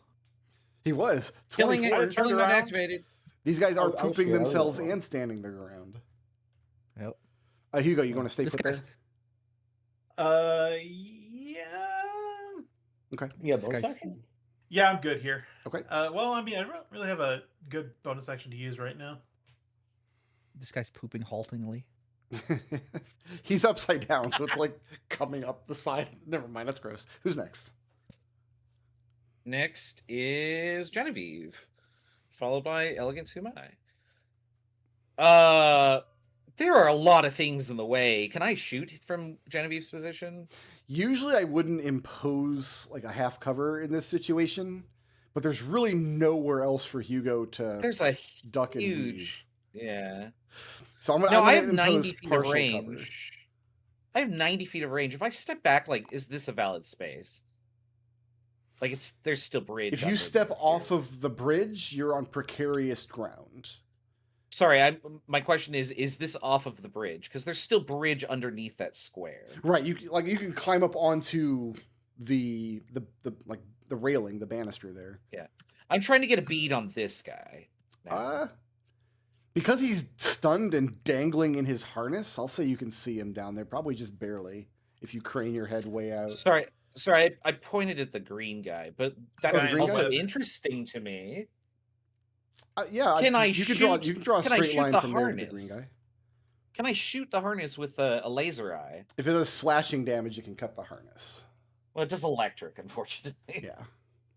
Yeah. You can draw a straight line to either of those creatures from where you are, so no cover for them. I think I want to attack this one. The green one? You get advantage on both. So The green one's restrained. The orange one is stunned. The green one's also blind. He's also having a bad day, but I don't think that imposes disadvantage. Also, you guys didn't ask his name. It's actually, Grogan. you know what? I'm the only one that can see this target, and then the rest of the party's going to clean this up. I'm going to target this guy. Okay.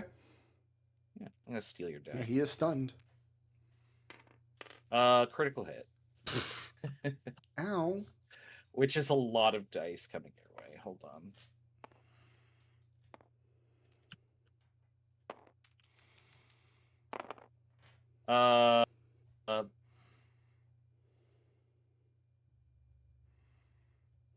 17 lightning damage. Okay. Just like imagining this poor guy dangling there, and then he gets tased, and like his like muscle spasms send him into this like spin. Yeah, no, I imagine like there's definitely like he's swaying after this, but I still pelt him again with the next attack. Okay. 26 to hit. Also hits. Which is significantly less damage because I don't get to add the bonus die. It's still 8 lightning damage. So okay. And the thing total. is bloodied. Boswick will disengage and GTFO. Yep. 5, 10, 15, 20, 20. Yep, that's exactly where he is. Okay. Got a claw mark in his... Yeah, there's a giant dent in his helmet. And, like, it's lopsided and covering one of the eyes. I don't know. Or he's going to keep the scar and put, like, an eye patch on him? No, I'll mend him afterwards. Okay, next is Elegant Sume. Okay. Followed by Leopold. Let's see. Elegant Sume whips her brush back and forth in 2 rapid strokes, and the I guess the ink cuts into the guy opposite of her, opposite Hugo. Okay. Does an 18 hit? 18 does hit. In fact, this one's slowed, so 18 really hits. Let's see. I need 2d6 as well. Do you care about slashing versus psychic? Normally I would, but with this attack, no. Okay, that is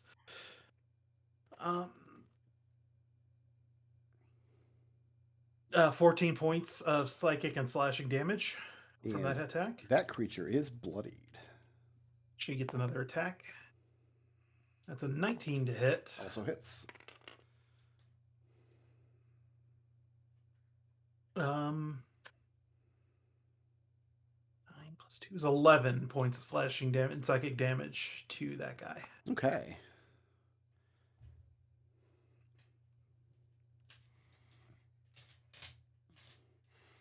That counts as melee attack. Sorry. No, strike that. He's underneath the thing. She's going to have to move. She's underneath. He's underneath the bridge. It would have been him that she would have hit in that case. Oh, okay. I do apologize for that. Oh, she should have rolled as an advantage then if they were blinded. 12, no. 11, no. So no crits there. For some reason, I thought this guy was topside. It's hard to interpret that. Yeah. All right. I have it correct in my notes now. Okay. But now she's standing much closer to the evil guys. Well, the nice thing about that is that she doesn't actually provoke attacks of opportunity after her first 10 feet of movement. Mm-hmm. She needed 10 feet of movement to get past Hugo, so whoop. Very well. And she's only moved 20. Hugo can use his reaction to take another bit of movement. We're very inelegant here. This is the situation we're in now. So yeah, Hugo is burning his reaction for that. Using his reaction to spend the rest of Elegant Sumai's movement. Correct. Okay. And that's going to end Elegant Sumai's turn. Who's next? Next is Leopold, followed by Geppa. Okay. This guy's bloodied, right? Not Or is quite this guy yet. bloodied? The one who's dangling is bloodied. All right. Leopold sees Hugo's got. He tells watch out. There's a guy behind him too, and he's gonna turn around and try to finish these guys off. So the guy right in front of Leopold is going to get some vitamin K. Mm-hmm. It is. My lights are flickering and it is storming, so if I just randomly go away, that's why. That is a 11 to hit. Oh wait, no, I roll advantage because he's blind. That's a 13 to hit. 13 does hit. Okay. Please enjoy 8 points of magical bludgeoning silver damage. Okay. And then second hit is a 27. Also hits.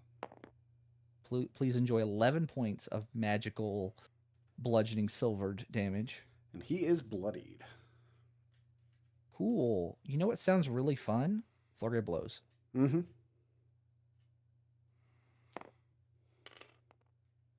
Does a critical hit. Yes, it does. A critical does in fact hit. Please enjoy 10 points. My criticals are not like big hits like Hugo. 10 points of the previous damage. Should And roll the D12 last for damage. The last attack is a 22 to hit Does it? for 9 more points. And that one is done.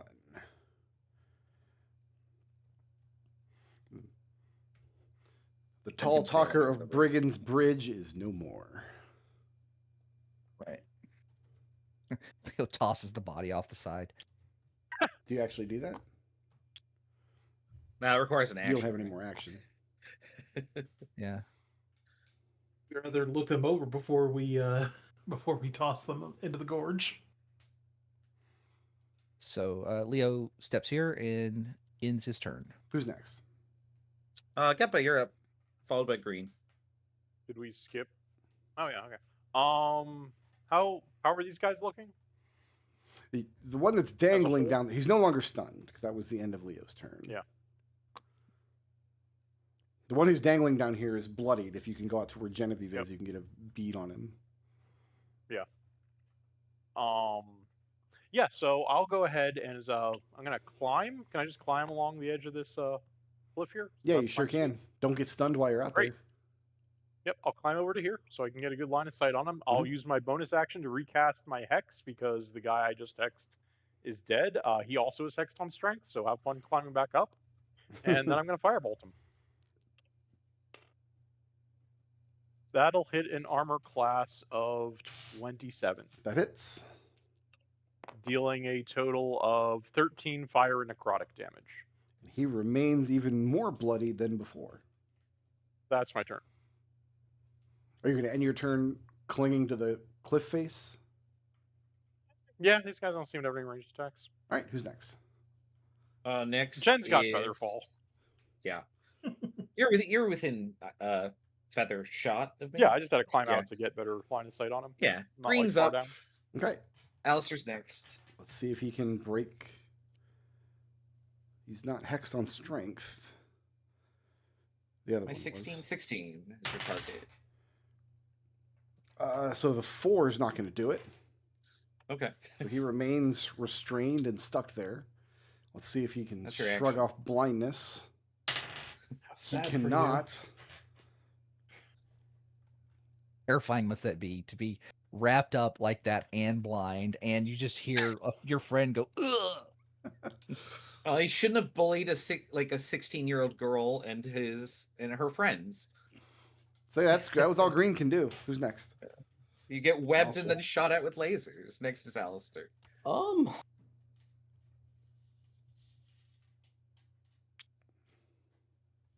Let's see what the range on this is. 60 feet.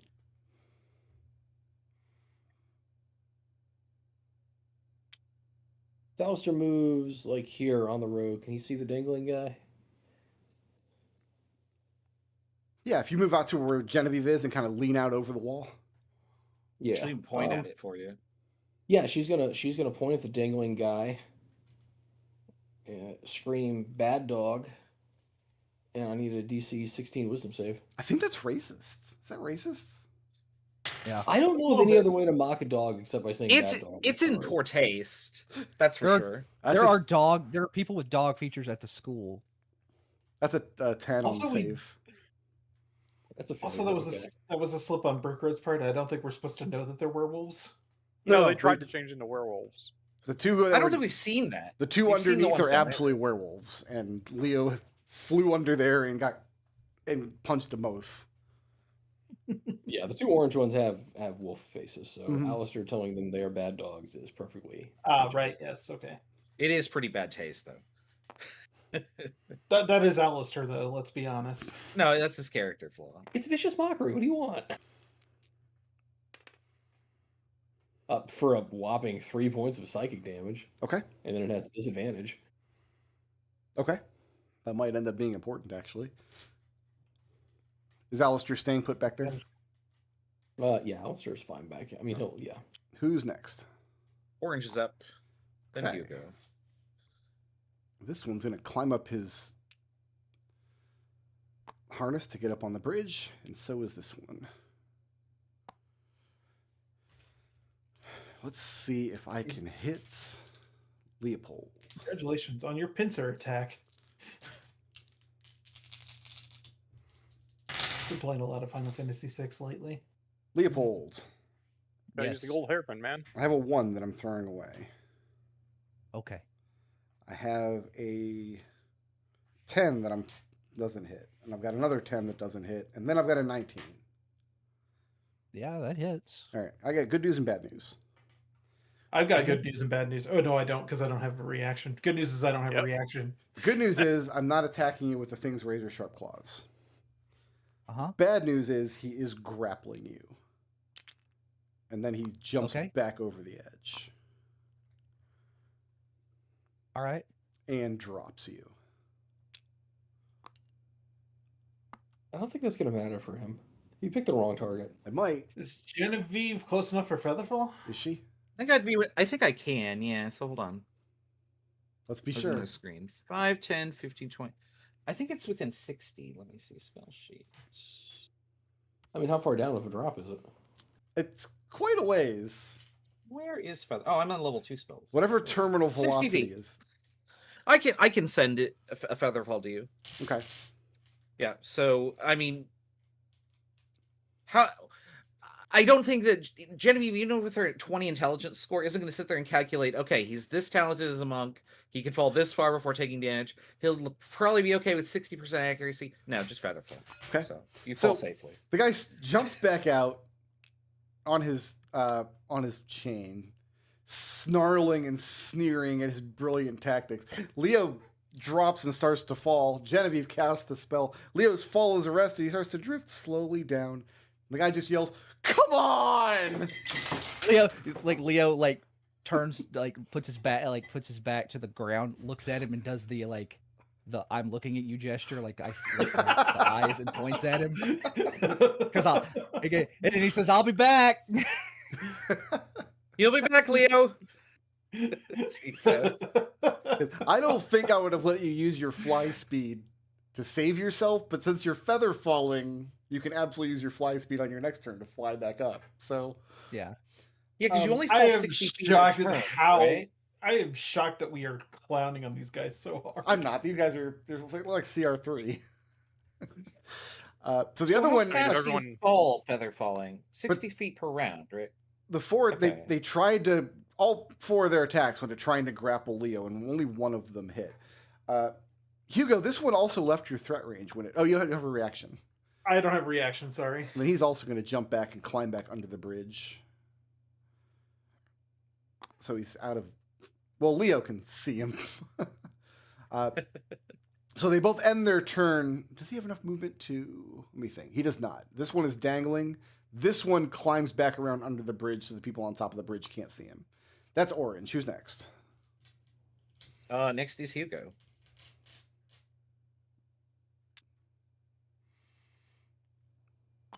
This is going to go. Picturing that scene in Meet. I'm picturing that scene in Meet the Sandwich.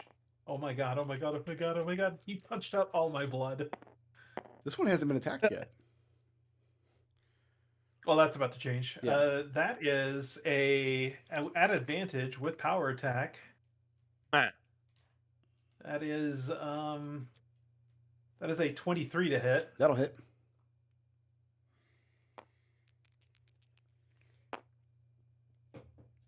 Oh. Bonk. Still, it's Yeah, it's not the let's side I see. thought I was looking at, though. See, 16 plus 11 is, I can't math. 27. 27 points of slashing damage to that hit. Okay. Oh wait, no, I forgot. I need an additional 2d6, is it? Gosh, I'm For huge damage. for huge damage. Yeah. Big McLarge. No, it's huge. 1d6.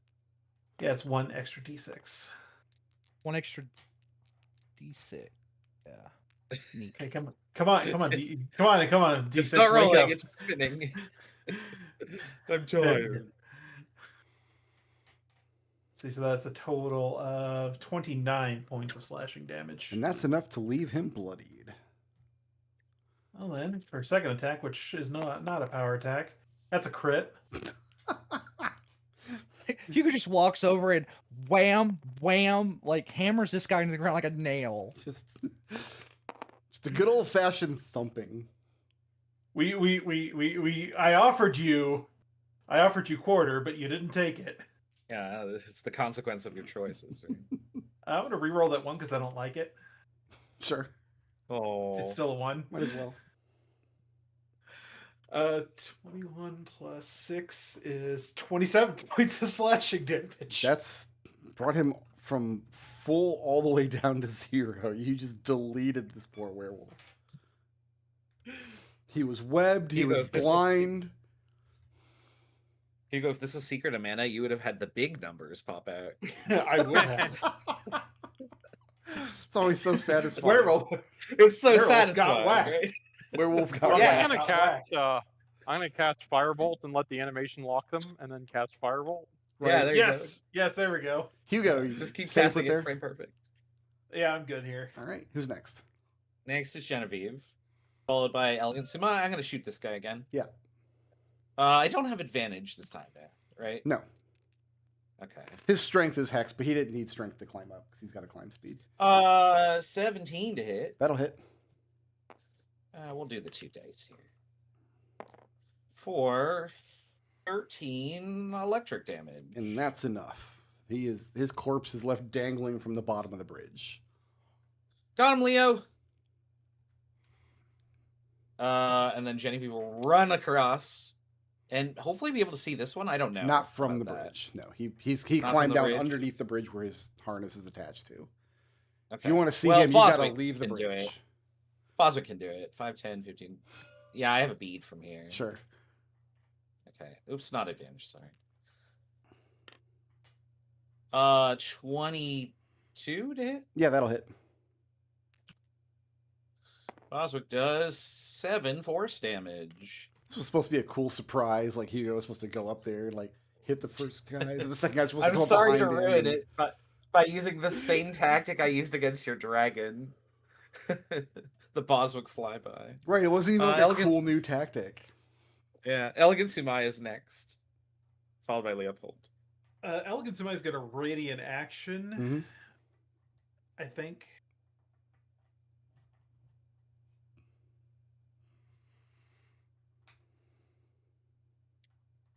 Yeah, she's going to radiant action to attempt to. She's going to radiant action to use her long brush attack against this guy when he pops back up. If he's in her range. Yeah, okay. That's why she's staying put on the bridge right where she's at. All right. That is a precarious position on this bridge for someone with like 14 AC and like 50 hit points. It worked for Nerium for the entirety of our last campaign. So this is true. It did not work for any of these blokes, though. So So it's orange now. Next is Leopold. Next is followed by Keppa. All right. So how far did Leopold fall in one round? Well, 60 feet, I believe. 60 feet. I mean, I don't know how granular you want to be about it. Like 6 seconds didn't pass from there to there. It's 10 feet per second or 60 feet per round. We're just gonna call it 60 feet then. Let's just because he fell some amount of space before you caught him. So let's just. I don't know if that's important. Yeah. It's not going to be because he's going to balloon his movement speed out to 240 monk BS. You know, I almost rolled a one of the cat guys who could just double their speed. Tabashi. Tabashi. And decided against it. I've played in a game with a Tabashi monk, and like at level 1, they can move almost 100. It's just like, what? I played a Tabashi. Anyway, we'll slip the noose. Yeah. Yeah. Anyway, you know, bonus action. Step of the wind. Grow my wings. Mm-hmm. My movement speed is 110. Saw that coming. I think it might be.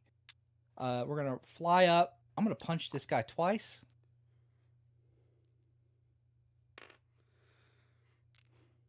First attack. Does a 23 hit? Yeah, 23 hits. Cool. Please enjoy 6 points of magical bludgeon silver damage. Sure. I need a Constitution saving throw. 17. That's passed. Okay. Okay. I'll mark that down in a minute. Second hit is a 22. Also hits. For 8 points of magical bludgeoning silver damage. Great. Leo is going to do a little loop-to-loop and land in front of Elegant Suma. Is he going to block her attack by doing that? I don't know what kind of... It's a melee attack, but it's got a 15-foot range. It's basically... It kind of functions as a ranged attack. She slashes in front of her, but they get hit.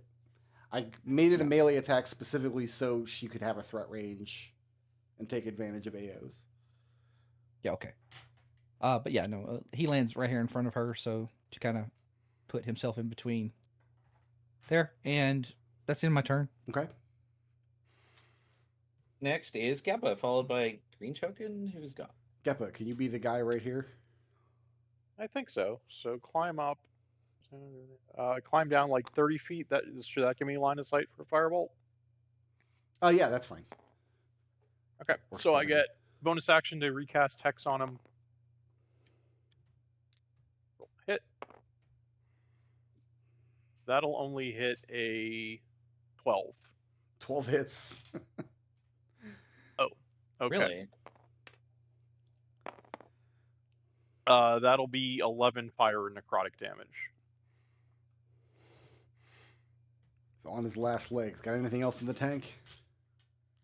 No. All right. Who's next? Green is out. Oh, they're dead. Okay, then Alistair, and then Orange. Alistair, can you be the guy? Alistair can't see him. I'm trying to figure out a way to see it. You need a climb speed or a fly speed. That's how everybody else has been doing it. Featherfall. No. As fun as that would be. I mean, I could always shatter it. Don't hit. Should it be? Nah, start with the spell slot. Yeah. Vicious Mockery requires that I see things. Yeah, I got no useful spells in this situation. I thought I was being clever by specifically designing this combat to have these guys break line of sight and go back under the bridge and throw you guys off. Yeah, if I can't climb down and be safe, then Alistair will just... You can climb out there. It's just not safe. Yeah, well, I mean, if I can climb out, fire spell, and climb back? What I'm going to do is if you speed? climb out onto the rocks at the end of your turn, you're going to make a strength saving throw, and if you fail that strength, you'll lose your footing.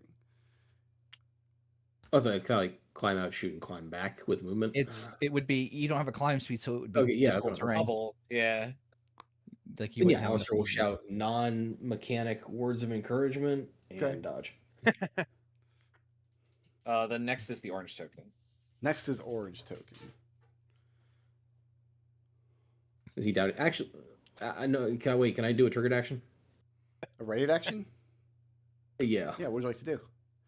If he pops up, I want to hit him with Vicious Mockery. Well, he's going to pop up, so that's going to trigger 2 held actions. We'll trigger yours for... yeah, let's let Alistair go first. There's more glory in allowing the PC to get the kill than an NPC character. Fair. Although I wonder if Elegant Sumai has ever killed something herself. Yeah, so I need a DC 16 Wisdom save. 9. That's a failure. If he pops up, he gets yelled at, and he takes 4 points of psychic damage. Yeah, the creature pops up, brandishes his claws, and just about he's about to lay into Leopold. You viciously mock him, and he drops to Leo's feet. Moves no more. Elegant Sumai brushes off her leathers. Cleans out her paintbrush. So, which of these vagabonds was this Edmont? I don't think any of them. I don't think any of them were. Good job, team. Wait. No, obviously not. They weren't striking from the shadows. I was trying to talk to them. I'm going to mend Boswick. So in my defense, Geppa, I knew that this kind of thing might happen, where everybody would go hard, and go heavy and hard on all of them. But I was going to use that because to intimidate the rest of it, to whoever survived our initial onslaught to surrender. I was just gonna take over one of their mines and make them leave. If they didn't if they wanted 20 gold for food, people can have 20 gold for food. It's fine. If you had started to negotiate, they would have asked you for Boswick. Genevieve says, "I get the feeling they would have kept upping their price." Yeah, that's true. Okay. Go ahead and roll a Go ahead and roll a D4 for each body. That's the amount of gold coins they had on them. As far as equipment goes, one of them had a bow, one of them had a sword. The other two didn't have anything of note. Although the 2 green ones were also attached to. They had ropes attached to their belts, attaching to harnesses we weren't under their clothes, so they could have also dove off the bridge safely if it had come to that. Other than that, I didn't. Wait, did we just invent cliff diving? Well, these guys did. They did. So no signs of any sort of identification or anything? Identifying marks? You're expecting them to have a South Warren driver's license? I don't know, some sort of little token showing which band they're part of or something we can use to refer to them later. Tattoo or something? No, you don't find any way to identify. No marks or tattoos or anything of the nature. I'm going to shimmy down the cliffside and take a look at the river below. Does it look like they've thrown any bodies down here from earlier travels or anything? Yes, it does. You're able to find some skeletalized remains. It looks like the bridge doesn't see a lot of travel, but for as long as they've held it, anybody who hasn't paid their toll looks like they've fallen down here. So you do find a handful of bodies that are down here, none of which have anything, though. They've been picked clean. Do the orange ones revert? Do they turn back when they die? That's a good question, actually. Or do the green ones turn into dogs or werewolves? I think they all revert to humanoids when they die. They all revert to their human forms, which are grizzly, unwashed mountain men. Leo, I want to do my best to try and memorize the look of the one who was doing the talking. Okay. I'll make a sketch, but I'll draw a little picture. You could draw something, yeah. You gonna try to disguise yourself? If you can draw a reference. Yeah, I have disguise self as a class feature. You have that major illusion thing too. Right. Between those, I can potentially if we need to, and we can find their camp, I could try and sneak in and pass myself off as him. Does Elegant Sumai? She's been doing a lot of research on like creatures like this recently. Does she have any wisdom to add? There are stories of shape changers, but that sort of thing would be much closer to Ferniscan mythology than Deluade mythology. You guys probably have a lot more historical accounts and legends of people transforming into monsters than she does. She finds it all extremely fascinating, though. And given the circumstances, she thinks everyone did exceptionally well in the combat. As did you. You acquitted yourself like a seasoned professional, to be honest. Well, she's had extensive training. Being a member of the royal house, she's been trained in combat arts and various forms of magic since she was a toddler. Right, but that's training is not the same as real combat, so you did a really good job. You have to learn somewhere. Anyway, Hugo is legitimately impressed, and up until very now, I don't think happy. anybody had any idea. Like, none of you had any idea what her combat style was, and neither did I until last week when I made the stat block. So, to be fair, I think Hugo would be impressed if she had just stood there and shit herself. and I just have to point out, because I am a ham-fisted, pretentious hack, in her stat block, all of her attacks actually have kanji characters. Yeah, We saw that. We saw that. Are Well, they yeah. correct characters? Like, As far as I know, how correct is Google Translate when it comes to kanji? I don't know, but What I mean to say, McDole, is Hugo is down bad. That's all. Yeah, no, Hugo's absolutely down bad. So you guys are able to cross Brigand's Bridge without paying a toll. Was there a camp or anything on the other side where they were staying? We did pay the toll. yeah, with their blood. Hugo, you do find it remarkable. You killed that intimidation check. The fact that they didn't break and run or surrender or try to negotiate for their lives at that point tells you that there's something that they're much more frightened of. These guys are not just brigands who hold the bridge. They work for somebody, or they're connected to somebody, or they're scared of somebody. If that's the case, then all that would lead me to think is that this Edmont creature must be a lot more rough than we gave him credit for. Okay. We get there, and he manages in Edmont. If McDole's character kills McDole's character, that would be That'd kiss. be chef's Chef's kiss. kiss. That'd Chef's be kiss. the most McDole moment. yeah. That would be that'd be the F me up fam coming completely full circle. It would. It is on record. I would not even.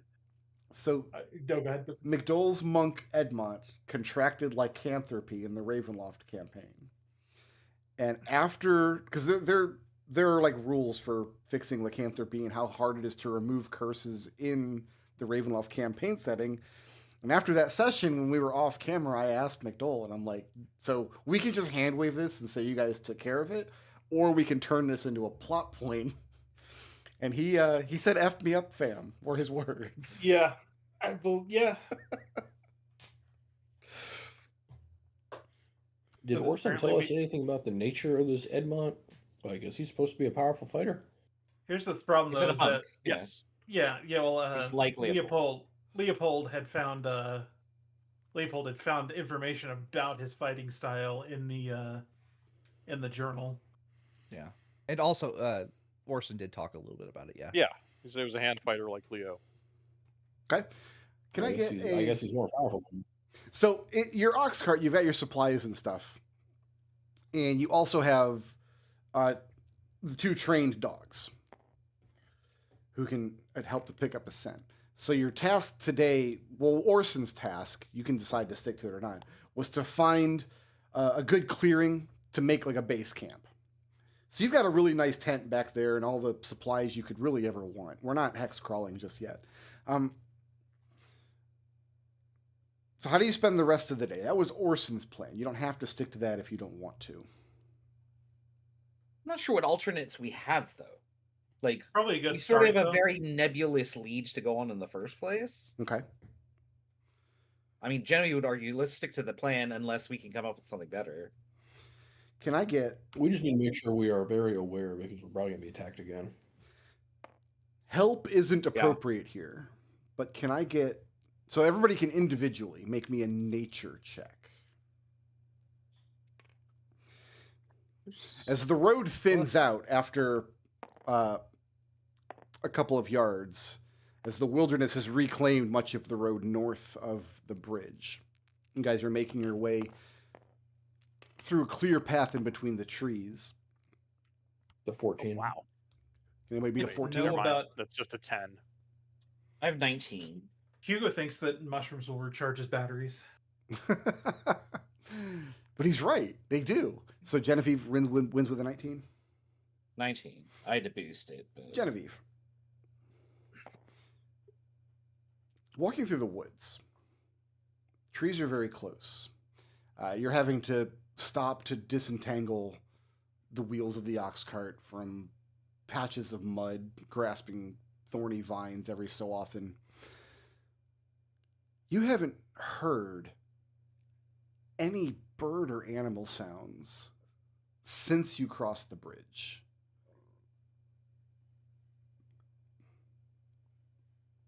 Looking around... Amy's going to look in her notes. Oh, sorry. Looking around, you don't see any evidence of forest creatures. There's no rustling in bushes with something escapes at hearing your notice. There's no birds in the skies. You don't see anything in the trees. Genevieve's going to look in her notes and she's going to go, huh? And I don't know who's next to her. Yeah, whoever you want. We'll say Alistair. Hey, Alistair, have you heard any, like, bird song or, like, anything at all besides just, like, the wind since we got here?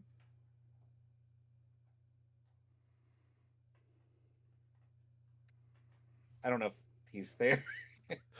Are you there, Chris? Maybe somebody else is standing next to you. Okay. Maybe it's Leopold. Okay. Yeah. What was the question? Have you heard any bird song or like anything other than the wind whispering? He thinks real hard and says, I haven't been paying too much attention, but I don't think so.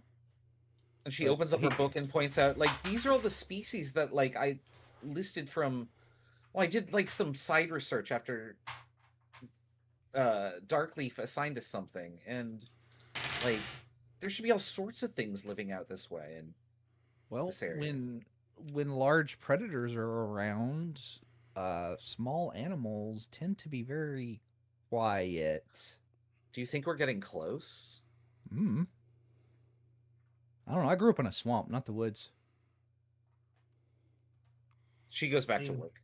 If Edmont were like a weregator, I'd be on this. And after a bit of travel, Gator. The sun begins to go down. We're looking for a nice place to set up the tent. Yeah, something like... Oh, man, I can't imagine there's, like, caves that we could park in. If not caves, could we rig up a treehouse? A treehouse? Yeah, can we put the tent up in the trees? Only for 3 hours.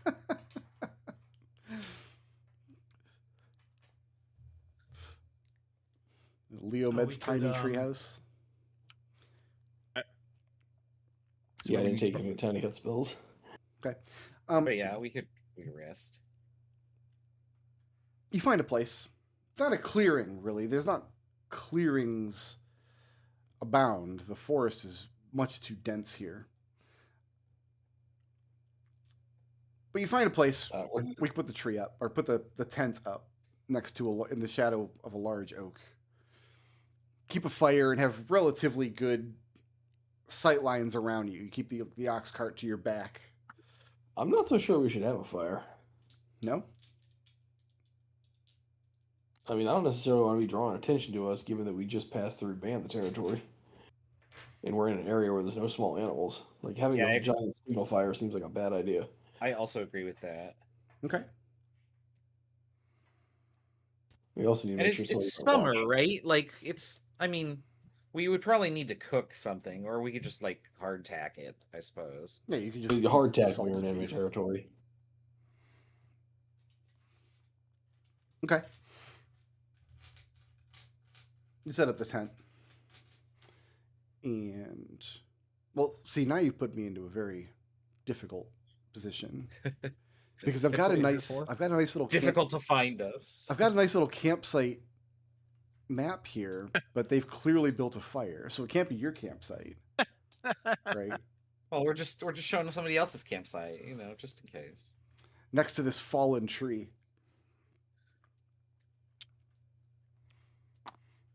I'll just pick a spot. I mean, if the fire will make no difference in our chances of being attacked while we're resting, then I guess we could have one. Who would like to be awake when the thing happens? You guys have I'll be awake. Geppa? So you guys are taking turns at watch. Each one only needs to be about 2 hours or so, because there's 5 of you who can take turns. So it's dead of the night, Geppa. You're sitting there, kind of poking haphazardly at the fire, which is burned very low at this point. You hear echoing through the trees off to the north. So somewhere in front of you, a blood-curdling woman's scream. Okay. Did anyone else wake up at that? I'll allow them to wake up at the scream if they want, but I'm not going to. Yeah, Hugo will wake up. Yeah, Genevieve will wake up. I was just going to immediately sneak off in that direction. You guys have waking anyone. elegant Sumai sleeping alone in the bush. Yeah. Yeah. That's what royalty does, right? Girls have Who woke up when the scream happened? Leo. Alf did. Hugo, she Genevieve next to did. Hugo. If you woke up, So everybody's awake. it's up to Geppa to decide whether or not you've seen him sneaking off in that direction. I was going to mind link Jen, and I'm going to go check it out. Stay here, and then I'll disappear into the darkness. Okay. Then Jen will dive into the next tent and inform whoever's in there. I guess it's Hugo and Elegant Sumai. There's ample tent for everybody, because remember, this was meant to be for a party of 9 people. Yeah. Oh, I see. Okay. Well, then Genevieve will just tell everybody. Or 10 people, I guess, because Orson, Ellen, and his 2. Yeah. You've got dark vision, right? Yep, and I'm invisible to things that need dark vision in darkness. In that Which case, is you become cognizant of frantic footsteps. 2 people running haphazardly in your direction. They've got absolutely no idea you're there. Unless you intervene, they're going to run right past you. Can I get a good look at them as they run right past me? Looks like one of them is a human woman wearing a dirty shift, and she's clutched onto the hands of a young child who is doing the best they can to run alongside her. Awesome. I'm going to need a DC 17 wisdom saving throw as I cast suggestion and say to her, and I'm invisible, so she can't see me. Oh, well, she's a human, right? So yeah. She wouldn't have dark vision, so she could see me as well as she could see anything in darkness. I suggest you explain yourself, what you're running from, and what's happening right now. I'm not gonna lie, I half expected me. I'm just gonna put my arm out and clothesliner. And a wrestler. What's the save DC? 17. She's got an 18 on the save DC. I'm gonna say she's just too frightened when you touch into her mind, and she does just run right past your position. And as they get a few feet, the child with her gets her feet tangled on the ground, falls forward. The woman, still screaming, reaches down, trying to get the kid up, but it looks like she's too weak to carry this child. Maybe the child's too big to be carried in her arms. Mm-hmm. What's next? I'll walk over to them, and I'll just physically, kind of let them know that I'm there by grabbing her shoulder. Okay. And okay, calm down. First of all, again, then since they don't have dark vision, they can see me as well as they can in darkness. The canopy is so thick, it's difficult to even see moonlight. It's very pitch black. Yeah. So her initial reaction is utter terror. Mm-hmm. but more quickly than you would have expected, she reaches out, grabs hold of your what are you wearing, like a cloak or a vest or something, or your armor? Yeah. Very tattered school uniform, actually. That's not true. I mend it every morning. Didn't even change out of your school uniform before coming on the adventure? It's all the clothes he I don't have other owns. clothes. You know what I picture? I don't know if you guys watch It's this or the kilt, the formal kilt I got in the Shadow Dark. There's a wonderful YouTube channel called the Slow Mo Guys, and one of them like wears a fresh, clean lab coat in every video, and the other one wears like a lab coat that has never been cleaned ever, so it's covered with all of their years of experiments. I like H-Bomber Guy's lab coat. Yeah, exactly. I mean, you don't really want to throw your lab coat into your washing machine because then all the chemicals that you've gotten on it are now in your washing machine. Yeah. I was a uranium chemist. I didn't want to fucking wash my lab coat. Like, no, I throw that shit away and buy a new one. That's what I do. So, yeah, she grabs onto your school uniform, and she's yelling incoherently for a moment. Mm-hmm. I'm right here. And all you're able to get out is that they got free. They don't know where they are. They need help. They need to be hidden from them. And all the theys in this are completely ambiguous, huh? Yes. All right. Why don't you two follow me, and I'll hand each of them a good berry. Eat this. You need to calm down. The child does so right away. The adult does so, the woman does so after a few moments of skepticism.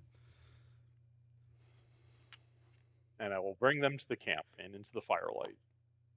When you bring them into the firelight, you can see the woman's shift is coated with slashes of blood from her neck down to the hem of her shift. And these two people have very clearly been through something very physically traumatic. What happened to you? Genevieve will just ask outright. The hell? Try tending her to their wounds. Violence of the beasts that we're chasing, no doubt. They did get magical healing already. Over the course of 15 or 20 minutes or so. Well, let me ask this. Does anybody have any way of calming them down that goes beyond a skill check? Like, does anybody have a spell slot or a class feature? I or don't something? have calm emotions. Okay. Nope. No, me either. No. Then it takes a few minutes. After the course of 15 or 20 minutes, as they calm down and they realize that you guys aren't going to like pack them into a box or something. Left that in the last campaign. The child is almost unnervingly calm as she gets ushered in by the fire. The adult tells you that their homestead was attacked by dire wolves that walk on two legs. She doesn't know how long ago. She doesn't know. I mean, she can surmise it's summer at this point. It was after the thaw. Her husband, her father, and her first child, all slain by these creatures. The two women were taken back, the woman and this young girl, kept in a cage, in a cave, and for whatever reason, they fed scraps, they witnessed all sorts of violence. For whatever reason, when she woke up tonight, the door to the wooden crate that she and her daughter were in was left open, and she didn't hesitate. She grabbed up her child's hand, ran off into the night. If she hadn't come across your camp, then it's not likely she would have survived till morning. I mean, she's barefoot, her feet are scratched and bloody. She's wearing this torn shift. She's clearly malnourished. Hugo puts his cloak around her and gives them rations to eat. Okay. Gives them both rations to eat. What's the state of the child? Like I said, weirdly calm. Talking about wound wise. You don't see any visible wounds on either of them. Her shift is covered, the adult, her shift is covered in like a slash of blood, but you get the sense it's not her blood.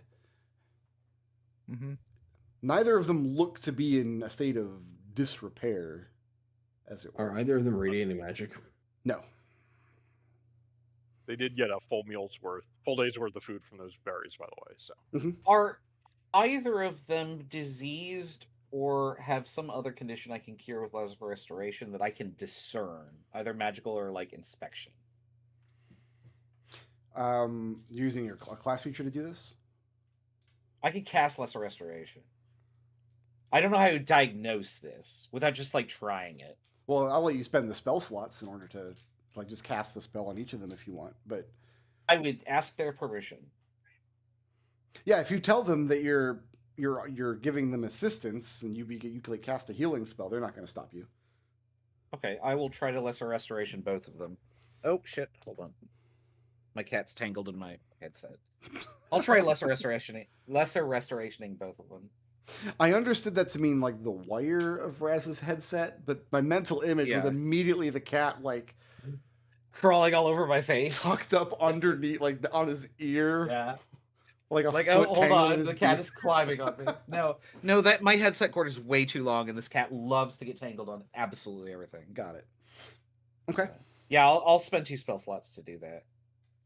Great. Although I suppose I should ask, we haven't actually long rested yet, so I will get these back. Is that correct? You have not long rested yet. That is correct. Okay. Yeah, I'll spend them. Okay. A question for Gepa. You're predominantly a ranger, right? Or are you predominantly? I'm predominantly a sorcerer, but I am a ranger. Okay. Well, I know that, but like, do you have the? I forget. Did you took Aberrant Mind, didn't you? Yeah. Do you know Calm Emotions and Detect Thoughts? No, I traded. Detect Thoughts is not on the list, and Calm Emotions I traded out for Catnap. Detect Thoughts is on the list. Oh, then I traded it out for something because it's one of the bad ones. Detect Thoughts always uses int for the save, so it's not actually any good for me. Okay. Like it's fine, but I was just wondering. Sorry. No, I do not have that. I traded them out for spells that are more generally useful. I'm sorry. So it's your character. I don't care. Over the course of conversation, I mean, the woman, there's a lot of air, bless you, as you offer assistance and food and you give her the good berry, and she does get very calm after sitting with you for a while. Physically, she's exhausted. What's the plan from here? Only a day's journey from. Only a day's journey from the mansion or the not the mansion, the hunting lodge that Lord Veritas is staying at currently. We could return with them. I could cast sending to Ellen and tell her to send one of the retainers out here to pick them up tomorrow. They can stay at our camp and pull them. That's probably. Alistair would like to know where they are from and how they ended up captured. Their family had a homestead somewhere south of the bridge. There's a lot of just people whose families live there's like logging trade up here and furriers and their small family lived in a homestead. Wolf creatures attacked, killed the males, took them prisoner. That was sometime after the spring thaw, which has been a couple of months. This is something that's been happening more often lately, or is this a new occurrence? This is what Orson was talking about. He would hear this kind of news, would reach him, and then by the time he would get out to investigate it, there'd be no remaining trace of it. Yeah, so does the woman confirm this has been going on for at least a decade or so? She's heard rumors from time to time, but she never gave them much credence. And even if she had, her father and her husband were both accomplished hunters. Can you direct us to where you escaped from? She can't, because she left the cage in the black of night and ran for probably a couple of hours. Can the dog sniff Edmont on her? You could certainly make the attempt. I need an animal handling check. Not my domain. I can handle that. Okay. Yeah. Well, did she hear any conversation when she was captured? She tells you that amongst themselves, the direwolves, they speak rarely. When they do speak, they speak a black tongue that is corrupted in the back of their throats. So you couldn't understand what they were saying. Okay. Couldn't understand. Didn't sound like any language she could even recognize. So you're sending back to Ellen? Yep. Okay. So I've got, we've made camp across the bridge, killed 4 highway wolfmen. I don't know how many words highway wolfman counts as. I would think that'd be one word, but found an escaped slave, send a retainer to retrieve them 1 day out, respond. So your plan is to remain here at camp until the next day when one of Orson's men comes up to retrieve? Well, if they leave now, we don't have to spend all day at camp. Okay. But... Yeah, after a few moments, she gets 25 words to respond to that. Ellen sends the response that one of the men is coming out to get the survivors. Tell her they may want to send 2 just in case. I already cast the sending. Also, I didn't have any more words. Leo is like eyeing both the women, and with the woman and the young girl, and he's just gonna like lean down and touch the back of his hand to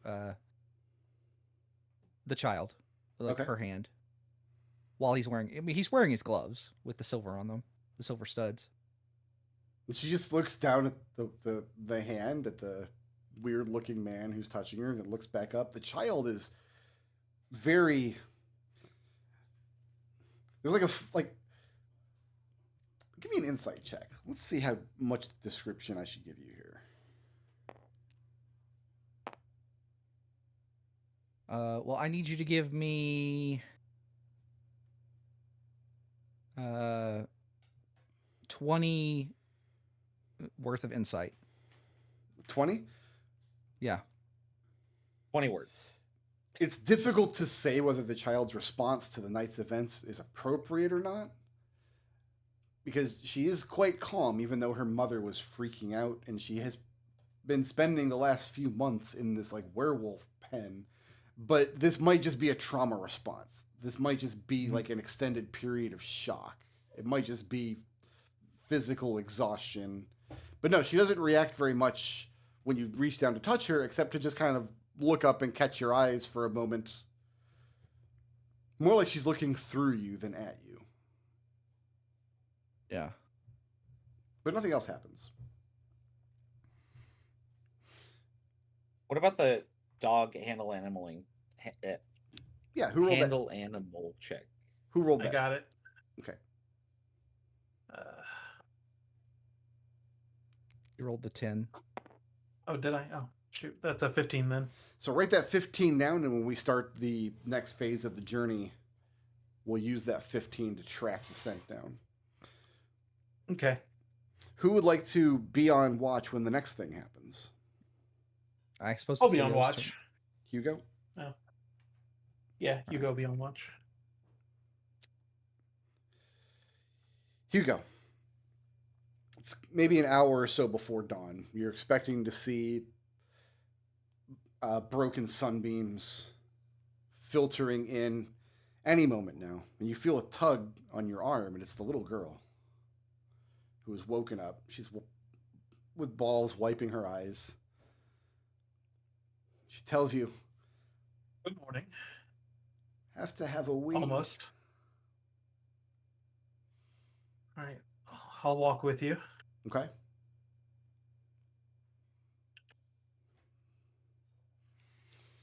Now.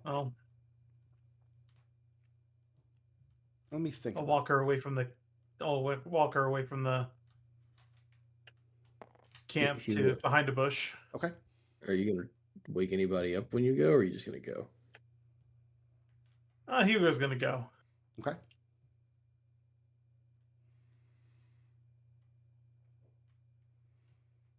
What I'm going to do next is extremely unfair. That's no, I mean, Yeah, weren't you in the military? Yes, I know. Wasn't Hugo in the military? Look, it's complicated. Listen, I mean, a DM should never do something like this. This is definitely RPG. This isn't on you. This is entirely on McDowell. It's fine. So you know what? I'm not going to do it this week. We're going to do it next week. We'll open up next week with it. Oh no! So why don't we save the map here?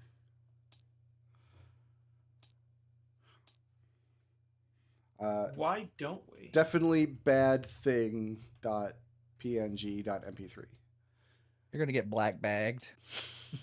So I'm gonna go dark Fine. for 2 minutes while I add up the werewolves that you guys killed, and you want to think about some blips, and I'll be back to give you your experience. We're all gonna get black bagged. McDowell's gonna That's get to run the creative today. doppelganger that comes back and kills us, so he'll have fun. Hey, I've done that Play to a Edmund. party before. So have I. Have I done that before? I don't know. I think it might be my turn. Blips, creative party thing. Yeah, who's most creative today? Chris, I'm gonna give that to Chris for going. I'm just gonna get a silver candlestick. Because For the yeah, purposes of animate object. Yeah. Yeah, no, I agree with that. it's the only thing I Who wrote furthered the down. party's goals the most today? Yeah. I wrote it down. Let's see.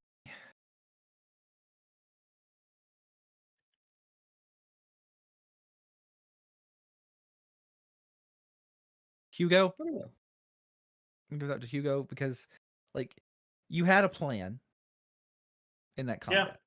You You didn't, did have a share it plan. with any of us, but like the idea of okay, everybody's gonna go aggro. I'm gonna use that to my advantage.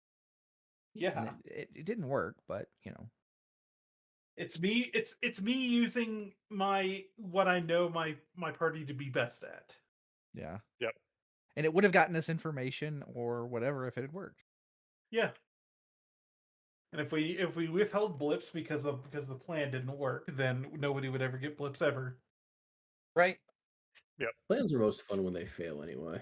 Speaking It of was a plans that badass. didn't work, I was gonna pitch Genevieve for sending Boswick under the bridge and accidentally discovering the rest of I the wanna give encounter. you a blip for that. Yeah, I do want to give you Yeah, I one. think that's definitely worth the blip. That was like, oh shit, this is the best Spoiling thing I the could have ambush. done. Yeah. So Genevieve, So is that intangible or badass? I put badass, but I can move it.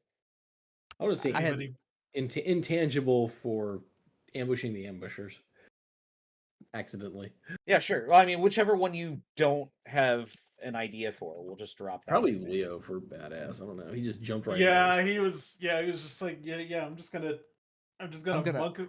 I'm not gonna let a little thing like a lack of ground stop me from doing my monk bullshit.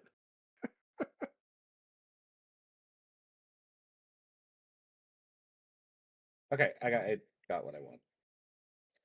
All right. Perfect. So I got it all typed out. Some of you all look back at these and be like, "Ah, I remember when Leopold fell off a bridge and then flew back up to the bridge before touching the ground in any way." All right. Like, did he punch Who the guy? wants some experience points? Okay, Oh, sure. XP! Yay, we love it. For 4 werewolves, I'm not giving anybody experience for stabbing Orson. Ellen did that on her own. For the 4 werewolves with harnesses attached, 466 experience. Everybody takes 466. Does that make Ellen, if she got all the XP, level 20? No, No, but probably she Well- gained at least well, 2 15. levels. Yeah. That's not fair. 466. You stab your grandfather. It's easy. I'm told that I need to go out Right. there and help make meatballs. So, 466, right? Is that what you said? yeah, you got Yeah. 466 in experience. That's also what your blips are worth right now. Each blip Yeah, I is was worth about to say that. 466. Yeah, that's convenient. Yeah, that's very convenient.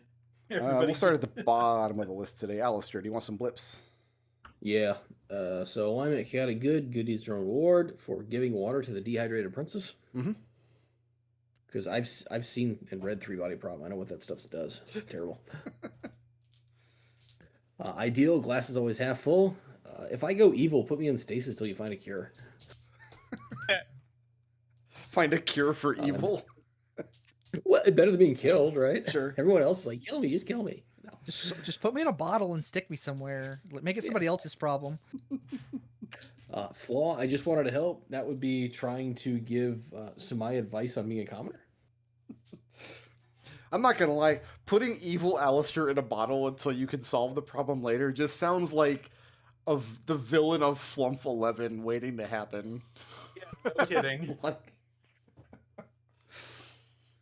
Okay, let's be clear. If that's Alistair's fate, that means that exact same fate has happened for all 3 of his characters. He's just a BBEG in somebody else's campaign. Yeah, you just find bottles of Victor and Syrah. Hey, how about instead of making fun of Chris, why don't you give me some blips, Trouble? Lawful good. Everyone has a place and purpose. Yeah. His agreement. My agreement that if Leo were to turn into a monster, like he would want his friends to destroy him. Like monsters don't have a place in the world. Like, my ideal, I might fail, but I'll never give up. For arguing against bringing elegant Sumai. Yep. Because it is a very bad idea to bring foreign royalty onto monster hunts. It is. Especially when said monster is directly related to one of the High Lords of the land. You have correctly assessed the situation, yes. Yes, I know. And my flaw, only one of us can be the best, and it's clear to me, for immediately just jumping off of a bridge to go punch some werewolves. Yeah, it was pretty good. Genevieve, what do you have for me? Monks have to aura farm. All right, was that me? Yeah. Alignment chaotic good. Everything has an explanation. I bet I can figure it out. Genevieve trying to figure out how Eugenia's lightning in the walls worked at her hermitage. Mm-hmm. Ideal, what would Eugenia Veritas do? Genevieve argued in favor of elegant Sumai's presence in the party. And then flaw, this wasn't what was supposed to be on the exam, for empathizing with Ellen over her stabbing Orson. Probably the first creature to stab Orson and survive, to talk about it later. Yeah. Does Orson still use that old harpoon, that old magic harpoon? Yeah, probably. Geppa, what do you have Or for you've me? gotten something better. +2 harpoon.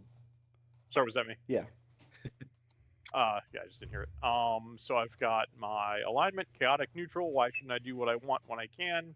For trying to just talk to the bandits because they probably just want food. Or money to buy food. I've got my ideal. When I set my sights on something, nothing can stop me. For dragging the entire party along on this goddamn werewolf hunt for my girlfriend. Mm-hmm. And then I've got my flaw. When I'm bored, watch out. And I'm easily bored for simply wandering off with a quick mind link when I heard danger and not waking anybody up. And Hugo, what do you got for me? I have my alignment. Neutral good, just be excellent to your fellow man for volunteering to work with Orson to get the electricity system in the lodge running. Yep. I have my ideal. The peace hard one must be preserved, for banditry is not a cool thing for even werewolves to do. Okay. And my flaw, I'm the biggest marker for Nisco for trying to weaponize his party's chaotic tendencies into de-escalation. What's the title of this episode? Oh, I said something and I was like, that could be a title, and I don't remember it. That's why you gotta write it down. Well, I write everything else down, so. Furniskin, Werewolf, and Wilderness. We come up with a good bridge pun. The High Wolf Man? The Elegant Bridge. Well, failing coming up with a better look. title, I'm just writing down what's Genie's Wi-Fi. Yeah, that's actually pretty good too. What's the most Yeah, I creative like that. solution to a problem this session? We said that was Alistair who bought us. Alistair bought a single. This is my A Shadowrun silver obsession. candlestick. to I your wrote animated silver hypnotic cred whip. stick, which is why I'm so confused here. Not cred stick. Alistair bought a silver candlestick, which will almost certainly be useful later. There we go. I said it. Who did My the most God. to further the party's goals this week? That was Hugo Fred- for turning Fred- huge to intimidate the highwaymen. He had a plan. It didn't work, but he had a plan. Fred Stick. What are we playing? Shadowrun. I up in wrote here? cred stick, and I was because that is a thing, a silver cred stick. Who was the I changed badass? it. That was Leopold. Leopold can fly, and that trivializes most bridges. It turns out. And intangibles. That was Genevieve for directing Boswick under the bridge, which spoiled the ambush. Spoiled the ambush. So blips are worth 466. All of you are at 6, so this all rolls over. Geppa, you've got 3, and everyone else has 4. And when we come back next week, we'll see what terrible thing I did that I should not have done. Mhm. Thanks for playing, guys. See everybody next Sunday. Yeah. Later. Have a good one. Yeah. Yep.